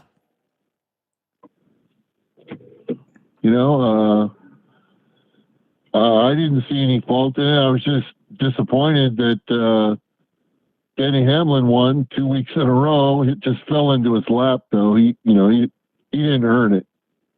Yeah, he didn't deserve it either. No. But, for a team that seems to be in a lawsuit against NASCAR, they sure do get a lot of TV play. That is very true.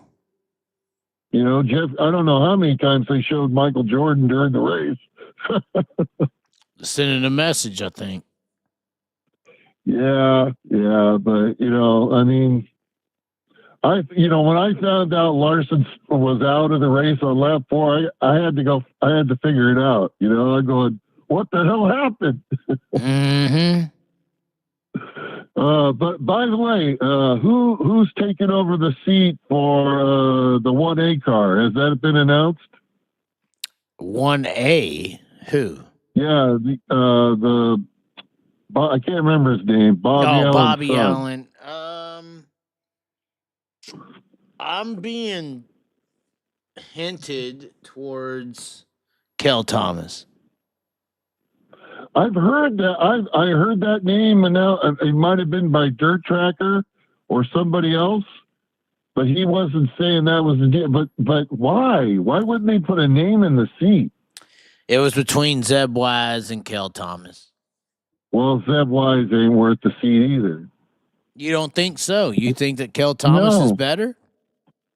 Well, to be honest with you, I haven't heard Kel Thomas. I'm not sure what part of the country he's from. He's from Ohio. He's won a lot in Ohio. Really? Yeah, I haven't seen his name. I look at Speedsport every morning. I didn't catch his name. Well, you might be catching it very soon when that 1A is announcing who's driving it. Yeah, I'm surprised. I'm really surprised. They did a little test drive with Tanner Holmes. Sorry, Joe, but they didn't. I guess it wasn't worth enough to bring him back. Okay. I don't know. That's the only way I could see it. Is there anything else? I guess not. I guess it's the okay. short end of the stick. We're still live, by the way. We're playing it right now. I mean, you're recording. We're just turn the music down, no cameras on. Everybody's listening. Okay, I just want to make a couple comments. Jeez. No, what do you mean, geez? Well, I mean, it's like you want to get off the phone. It seems Well, like it is so. I don't 2 want. a.m. Central Time. Oh, that's right. You're 3 hours difference. 1:40 a.m. That's the only reason. Yeah, I mean, kind of. I mean, that's why I got off let to me ask begin you with. something. I'm a kind of a frank person, and I've been around a while, so I kind of know the ins and outs about people and why they do or don't things. At least I think I do, right? But when you first started taking calls, man, I speed dialed you like 20, and the phone came back rejected, like you didn't want to talk to me. That's what it seemed like to me. I mean, I haven't knowingly done that, but it could have accidentally happened. Yeah, because you said I'm waiting for the first caller, and I said, "Fuck, man, I've called you 20 times." And then, like I said, it came up. It started saying you're rejected. So I don't know if there's some way that your phone system can say, "Fuck that guy, I don't want to talk to him." I should be like Broke Joe right now. Yeah, I don't want to talk to you. Leave me alone. Okay. No, I'm going to be like Broke Joe. I'm just going to change my attitude. I'm going to be mean now.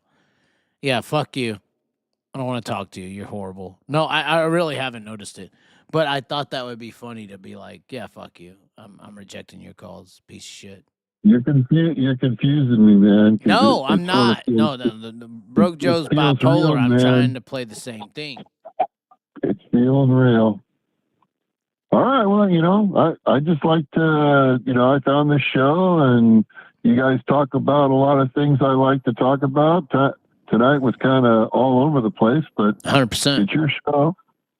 It's your show. And you ain't ever fucking calling in again, okay? Yeah, I am. I'm going to reject every fucking call from now on, you piece of shit. Wow, now it's real. Yeah, you can be a dick sometimes. Huh? I'm trying to be funny. I want to clip this out. You should yell at me. Come on. Nope, ain't doing it, man. Oh, come on, Joe. You mother! Be like, fuck you, you fat motherfucker. Yeah, say it. Come on. You know who you're talking to, fat boy? No, I don't, you white motherfucking racist bitch. That's right. I'm white and I'm racist. Do you say the N-word when no one's looking? My wife busts me all the time. And I go, God. She says, you shouldn't, don't say it. I don't want to hear that word in this house. I'm going, I was just, I wasn't talking to anybody.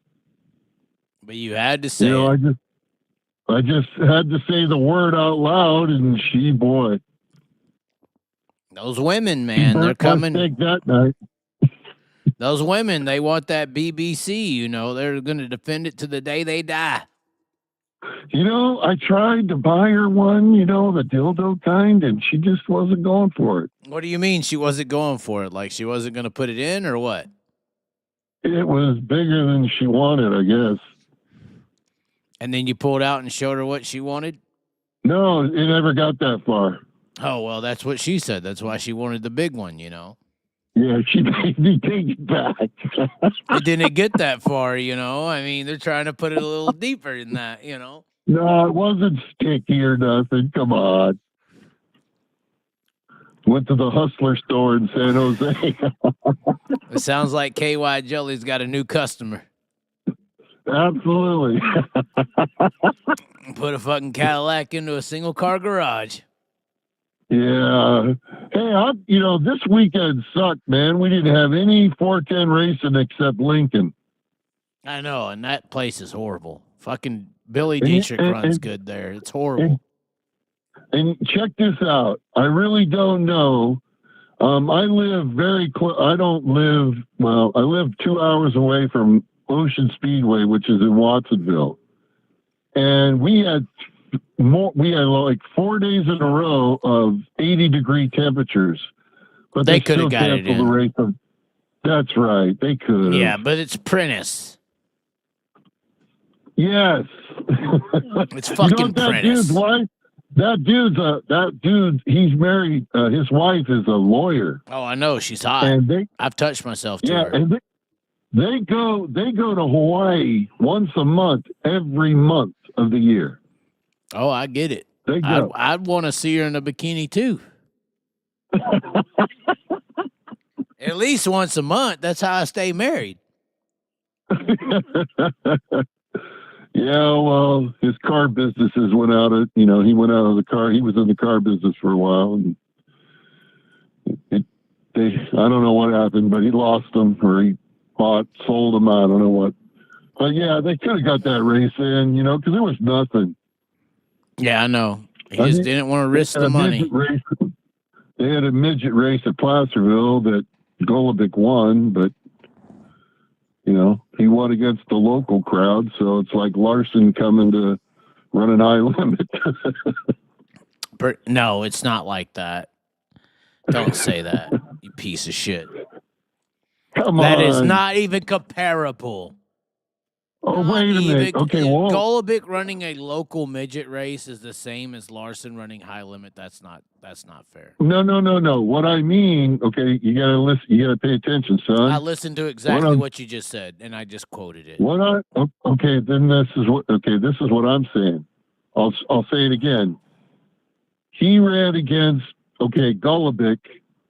First of all, it's Goludick, sir, according to most people on the West Coast, but no, it's Gobbledick. Continue. Okay. Well, he shows up and wins the race. He's got the best car, he's got the best equipment. He's running against a bunch of people that basically work for a living, and they're there to race on Saturday night.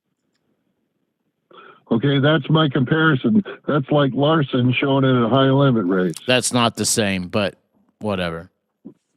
Okay. It's not the same. I'll take that. No, it's really not, because the talent's not there. Right. You're right. Yeah. You're right. Okay. Yeah, bro, Joe. Fuck you, and don't ever call in again, you piece of shit. I'm done with you. I'm done with you fucking Larson fans. You can suck a dick. Fuck off. Oh, whoa. Wait a minute. You're not talking to a Larson fan Oh, here. you're a Larsonite. I could hear it. I am not. You suck the Larson penis. Oh, no. Take it up the backside. No, sir. I don't even like Chevys. Oh, okay. You like the Fords? Yes, sir. Okay. But they haven't really had a really good Ford since Davey Allison or Bill Elliott. Fuck. This is true. You got to give the Alan Kowicki the nod. He won the championship and then flew into a mountain next year. Yeah, he flew into some big Twin Peaks, didn't he? Yes, sir. Yeah, Hooters, Twin Peaks, exactly. Oh, come on. The Illuminati's real. Illuminati. Okay, look. Here's the deal. So, we know how there was this Epstein Island, right? Where they molested kids, and Trump and everybody went there and fucked little girls. So, right. You're telling me that the only person who controls a private island and can build it up to a resort style level is some broke ass from the fucking Wall Street Reserve? Well, you get connections. If you got the right connections, yeah, you're good. Oh, he's the only one? What about the people who own everything? They ain't got a private island out there. They ain't got a Jurassic Park. Jurassic Park, they probably already recreated dinosaurs. I'm just saying, the rich people who own everything can turn a fucking island into, like, paradise. Well, yeah, doesn't Johnny Depp have his own island somewhere? I'm just saying, Johnny Depp's an actor. We're talking about somebody who's not even close to the same amount of wealth as the people who own the oil companies, own the patent to, there's people who own the patent to the 2x4. Sure. Imagine how rich you are if you own the patent to a 2x4. There's people who own the cable lines. Well, okay, you need to explain to me or expand on that. If somebody has a patent on it, so what does that means it's theirs? So If it somebody can't be hold recreated? on. If somebody has a patent to the 2x4, for instance, which they do, Okay. every 2x4 that is created, a percentage of the sale goes to them. Every single one of them. Wow. Yeah. You got a person in the comments saying Chaz's logic, rich equals bad. I'm simply sitting here saying, I don't think you people understand what rich actually is. I think the people we're talking about are above rich. Like money is no object to them. Well, there's quite a few of those in California. They said on the news in the Bay Area, in California alone, there are 60 billionaires that live here. Well, I don't And then think. there's What I mean by that is, I don't consider a millionaire rich. I really No, don't no, I consider. said I don't even billions. consider I a said- billionaire rich technically if they only got one or two. Wow. If they only got one Okay. or two, I'm talking about the people who own the fucking money. You hear the Okay. United States being 35 trillion or whatever in debt. Who are they in debt to? Because somebody owns that debt. I know you could The call government. it countries, but the Rothschild family was funding Napoleon and the French government. The government was taking loans on the private banking industries back in Napoleon's era. You know, and this is what Andrew Jackson was trying to fight against, is because there were banks that literally owned the debts to countries. And they were making the countries and the politicians and the governments act in a certain way that benefited them. Instead of, you know, paying the debt, they would set a scenario where the debt could get paid in some style of subsidy. And this was in the Napoleon times. Okay, so are you saying this number of $1 trillion whatever is fake? Money is a control mechanism for us. When I say us, I mean 99.2% of the entire world. Okay, so when we give 10 Tomahawk missiles, which are $1 million a piece, to another country, is that how we incur debt? That's just a part of the show. Somebody just said, who owns the money? Who protects the banks? Okay, who protects the banks? The government. No, the outlaws. The outlaws. We live in a world of outlaws. That's the best Freemason of fucking title in the world. John Wick. How did they protect the old Wells Fargo banks? By shooting motherfuckers. You saw their old logo, right? It's on a fucking. Hold on. Yeah. Yeah. They Yeah, you're protected. right. Who protected the banks? The baddest motherfuckers with a gun. They usually had badges on too. At least that's the good story. The Tin Star. Yeah, but we got evidence that our good stories work with bad stories all the time. So what is right and wrong? That's why I call it John Well, Wicks. Who's actually life. pulling the trigger? That's life, man. There you go. Dog eat dog. So when you said who That's protect, right. that's why I consider John Wick and that industry above our world.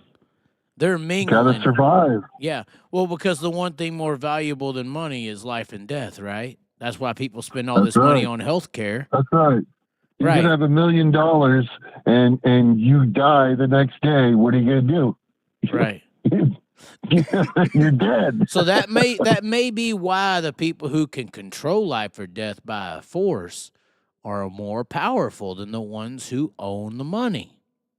So now we're talking about the structure, okay? So that's the structure. Right. So money is like our world I'm talking about. Money is in that base level platform. Then when you start talking about life or death, then you get up to the John Wicks. Then you get up to the militaries. Then you get up to the military industrial complex. You know, that's when you get to the real rulers of shit, right? Then you start thinking, okay, so after all these people start learning how to maim and kill, who do they serve after that? What's their belief system? They don't believe in the money. They don't believe in life or death. They could control it. Then it goes into a religious-based platform on what they believe. And so that's where you get to the next platform. That's when it becomes Harry Potter. That's when you got lizard people and all kinds of shit. So I'm just saying that's kind of the platform. That's the basis to how they operate. Well, yeah, that's the way it is, you know. I mean, it doesn't matter if you vote or don't, or if you're, like you said, red or blue or purple. Correct. No, but hey, you know, if you could get a weekly show with Stewart, that'd be awesome, man. Yeah, I think that's a good idea to maybe try to partner something with them. I think Because it I'll could take tell you, over he Dale wa- Jr. Because I watched it for the most of it, and he wanted to keep talking. I may have to approach him with that idea that somebody had earlier. You know, him doing a weekly show or 2 shows a week, that would be big. I think it would take over everything. I think it would be a big hit, and but like I said earlier, you know, what's good and what I think the reason he respects you is because you have some knowledge and you ask the tough questions. He didn't say he wasn't going to answer nothing, you know. Right. You asked him about the Ford deal. He almost got away with that. Right. And then right at the end, you asked him, and he told you what the deal was. The Kevin Ward deal was probably the touchiest subject. Well, you could see him grimace a little there, but he took the time and answered. He made sure that you were completely got your answer. Well, I thought I framed it well too. You know. Yeah. I wasn't really focused on what happened. I was more so focused on the fallout. Yeah. Yeah. I just thought it was cool that Richard Petty went up to him because he was in a drag race at one time. This is all true story. And he killed a spectator, I think, because he crashed. Something like that. And then he went to Stewart and said, you know, it'll go, you know, somebody like that is coming to you. It's just, that's awesome. Yeah, we'll see where it goes. We'll see where we can take it. That would be great. That would be great. I'm gonna push it now. I'm gonna propose this tomorrow to Tony.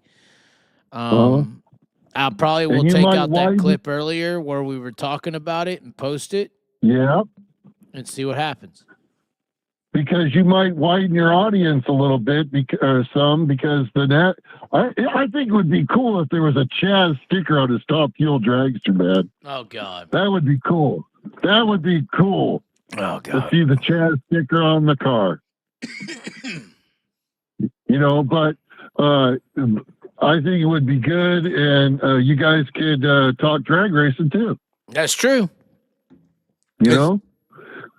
Is there any place? Do they have a place called Yellow Belly still in Texas? I think so, but it got like raided 2 weeks ago. It's pretty ghetto. Oh yeah, it's not a full quarter. It's like 1/8 of a mile, right? Yes. Yeah, because when I was a kid, I used to go to a raceway over there, and it was Grand Prairie, dirt track. Yeah. There was a dirt track there. DFW. It used to be called Mountain Creek. Yeah, DFW Motorsports Park. Yeah, the dirt track was at the end of the drag strip on the left. Right, because you passed it coming in. Yeah. You would pass the drag strip. Yeah, I've been there. I was there when it operated. It's not operating anymore, but. Yeah, I had heard it closed down a long time ago. But my dad, that was one of my first car races I ever went to, was at that place. And my dad took me to Texas Stadium to see Supercross. And that was pretty cool, you know, because that was the only time I got to go. We lived in Irving. You could see Texas Stadium from our house. Oh, I believe it. You know, but that was some fun times. I found out as a little kid that, boy, the girls are fast in Texas. Why would you say it like that? Because they were, you know, at a young age. You know, I had like 2 or 3 girlfriends at the same time. And they were like friends. Well, you did it the right way, I guess. You know, I don't know, but it just, and then when I moved to California, boy, it was, who the hell are you? So you're saying I need to stay here? Oh man, I don't know. If I was like 30 years younger, I would. Don't leave. You're telling me don't leave. No, don't leave. Whatever I do. If you're looking, because wait a minute, I thought you were already married. No, I'm not married, unfortunately. Okay, wait a minute. Then who was that girl that you put on your show? She did some apology for you or something? Apology? Yeah, she came out and said that she was you were suspended for a week. You had got out of hand on a comments or something. I didn't see it, but I saw when I channeled in, there was a woman basically giving a speech. You have me. I mean, I'm over here like, what? She looked kind of. She looked like a Mexican girl with short hair. Does anybody know what he's talking about? I'm scared. There was somebody on my show. I don't even remember. What's going on here? Yeah, it was back a couple months. She was apologizing for some comments. She was apologizing for you, or maybe it's through the YouTube. I have no idea, but she came on and said that was AI. That was an AI video. Oh, okay. That was fake. It was a fake video. Okay, I thought that was your girlfriend. Well, I'm glad you thought that, but that, fortunately or unfortunately, did not happen. Okay. All right. I'm sorry. Well, I didn't mean to disappoint. I truly didn't. I didn't mean to disappoint. Don't get mad at me. Well, I thought when you came on with the black eye, I really thought somebody punched you. Oh God! Of course you did. You know, holy shit! I said somebody finally got to him. Oh, but here's my take on my opinion on who the California cartel is. Okay. The Tarleton, any car that runs a Tarleton name on it is part of it. And I would say the Kadings, because, well, at least Bud, because, well, I'm going to include them both because Tim's actually a better driver than Bud. Oh, by far. But they're different. Yeah, but they have different moms, right? Right. Yeah, because when Brent, he's been they're married only 2 or 3 half brothers. Times. Correct. Yeah. But I think they're part of the cartel because they're part of the speed shop people. You know, they sell the parts and they sell to, you know, everybody that wants them. And maybe Dominic Selzy because he's in the Fresno area. And possibly DJ Neto. That keeps all those guys in, you know, from the Central Valley, mostly the Central Valley guys to the Kadings. That's my opinion. Okay. And I wish, you know, I know when these guys get older, you know, and they've won races, they're not as hungry. I just wish Tim and Bud, you know, Bud especially because he runs Friday nights at Ocean, he should be beating everybody's ass, and he looks terrible. Why? You know? Why what? Why do you think he looks terrible? Well, okay, as far as I'm concerned, he's got more experience and more wins in sprint cars and the Silver Crown. He should be waxing everybody's tail. When his dad, Brent, he won 13 championships. He won a lot of championships because he had a World of Outlaw car competing against a lot of guys that are doing it, part-time, And to be honest, Brent had way more talent in his old age than his two sons do. They have not, like I said, I really mean this. I really believe this, that Bud should be kicking everybody's ass, at Watsonville on Friday nights, and he's getting his ass kicked. Right. It's sad. It's guys that are holding on too tight and too long. They should retire. Okay. Before they get hurt, Yeah. And it's too bad. I don't know. Justin Sanders hasn't been running. As far as I know, they ran 360 sprint cars and he was not there at Placer, I believe. The 2XM was the owner's son was there, I believe. What owner's son? I don't know what's going on. For the car owner for Sanders, the 2X car. I can't remember his name, to be honest. Mitri. Yeah, that's it. Yeah, Mitri was there at Placerville, but no Sanders. Not that I can see. And one more thing I want to agree with you on before I let you go. Is that all right? Yeah. Okay, I know I thought about it when I said sprint car racing was a stepping stone.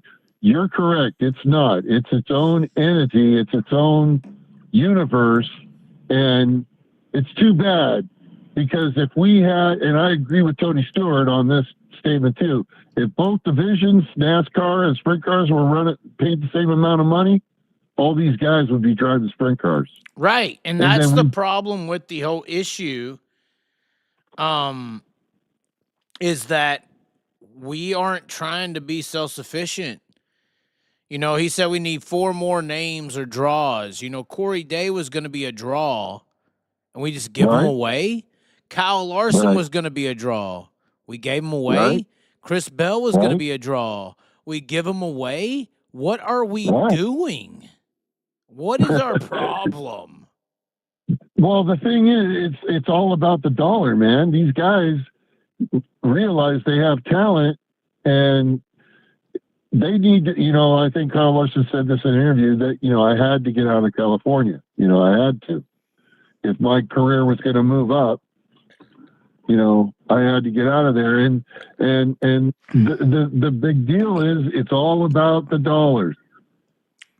And like you said, when Kinzer won the 50,000 at the King's Royal, and Earnhardt only earned 40,000 right at Darlington or Daytona, Yeah. But they've got deep in great NASCAR does. They got a lot of sponsors that put in a lot of money, and unfortunately, the 2 National Sprint Car Series don't. And it's still to a lot of people perceived, and don't hate me, but it's a grassroots thing, Right, and that's the problem, though. I know. And that's what I'm talking about. And it's pissing people off. It pisses people off to talk like that. Yeah. I would, and to be honest with you, since it was the only race on TV, Darlington was a snooze fest. It was nobody the guy led it for almost the whole race. Well, and that's the problem. The bigger problem is people see NASCAR and they think that's racing, and it ain't. And it's ruining our That's sport. right. It's not. If they could see, if somehow we could, like we just Lenny gotta and show Squiggy 'em. did. Remember that movie, Grand Theft Auto with Kurt Russell? Remember that movie, Lenny, Fast and the Furious? Wait a minute. Okay. And you remember the characters Lenny and Squiggy from Laverne and Shirley? No, I'm younger than Oh you. my God. Oh, yeah, definitely. Well, basically, in this movie, they try to cut into a national televised football game to run a car commercial. So that's all we need is get somebody to cut into NASCAR land and show them some real racing. What we need is Kyle Larson's sponsor to come run a sprint car. Well, you know who that is? I think he already is. Well, he doesn't own a team, but his name's on the car. No. We need Logan Paul to come run a sprint car. Logan Paul? Yeah, Prime Energy Drink sponsors Kyle, owned by Logan That's Paul. right. He's commenting on his videos. We need Logan Paul to see if he can handle a sprint car. That's how you get mainstream instantly. Well, think about it. We need to get the word out somehow. Jake Paul's bigger than boxing. It's true. You get Logan Paul or Jake Paul, because Jake Paul was talking about doing NASCAR after fighting. Nah, fuck that NASCAR shit. Come over here and let's see if you can handle Kyle's series, bitch. I'm surprised he wouldn't try wrestling. No, I mean, it's not as popular. That's for sure.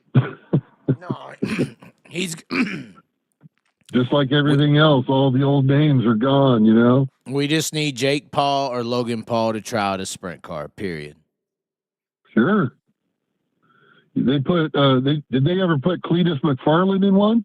Yeah, but Cletus ain't as big as those guys. Cletus is small compared to Logan and Jake Paul, man. Really? He's small. Oh, fuck yeah. McFarland's pretty tall. Fuck no. Wow. He is small compared to Logan and Jake Paul. I think Cletus got like 5 million. Logan and Jake got like 80. They got like 20. It's just like when you get a yacht, you think you're cool with the yacht. No, somebody's got a bigger yacht than you. Well, here's the problem. You saw Ty Gibbs in his little first stint with the sprint car. That's why we're going to intimidate him. Bitch, you scared. You don't want to jump off it. You don't want to jump off in one of these. Travis Pastrana almost cried. Did y'all see that video? No. Oh, yeah. Travis Pastrana put the video out. He was crying. He was scared to death of a sprint car. Really? Wow. Yeah, go look it up. Travis Pastrana posted, it was either today or yesterday, the whole sprint car experience in Vegas, and he was, crying. He couldn't fit in the car. And he was scared. Gee. Well, you're in a cage, man. Well, he said he had a claustrophobic. He said he had a claustrophobic attack. Okay, this is a serious question, and I promise it's the last one. Okay, how do you think the drivers? Lately in the world right now is the drivers of today don't have respect for the rest of their other drivers, right? So how do you think today's sprint car driver, especially your high limit guys, because I don't perceive them as a lot of talented guys. You get a lot of, Conor Morrell, he hasn't done nothing. He ain't going to do nothing. But these guys today race with cages around them. How would they race without that cage like they did in the 60s? It would never be the same, and I don't even want to contemplate it, to be honest with you. The people in the 60s, they wanted to die. They just got out of the war. Really? Yeah, you're driving those cars without a fucking cage on. You just want to die, bro. You don't care about life. Yeah, because you are ready to die, bro. Yeah, that's dangerous racing, man. I was glad when AJ Foyt made that movie on Flow last year. Yeah, And it's good. when they asked him what's the biggest thing, he says the safety. We've come so far in safety, but many men had to die to get there. It's like Jack Hewitt. You know? Yeah. Yeah. I mean, it's a shame we don't have Ayrton Senna anymore. Why? You know, Formula One. I mean, that guy, I would get up at 5 o'clock in the morning to watch that guy race in the rain, man. He was gone. He was so talented, and, you know, McLaren all those years. Him and, but, you know, it's a good comment you made the other day, too. I think it was on the Tony Stewart show, was when Nigel Mansell left Formula One to come to kart. Yeah. And race Indy cars. It's true. I know. I watched the race in Monterey, Laguna Seca. Yeah, and he destroyed him. Yes, yes. You know, until he got he got into an accident at the end. Somebody, I don't remember what it was, but he got in a crash, and then that was it. He was done. Yeah, Phoenix. But I think you're right.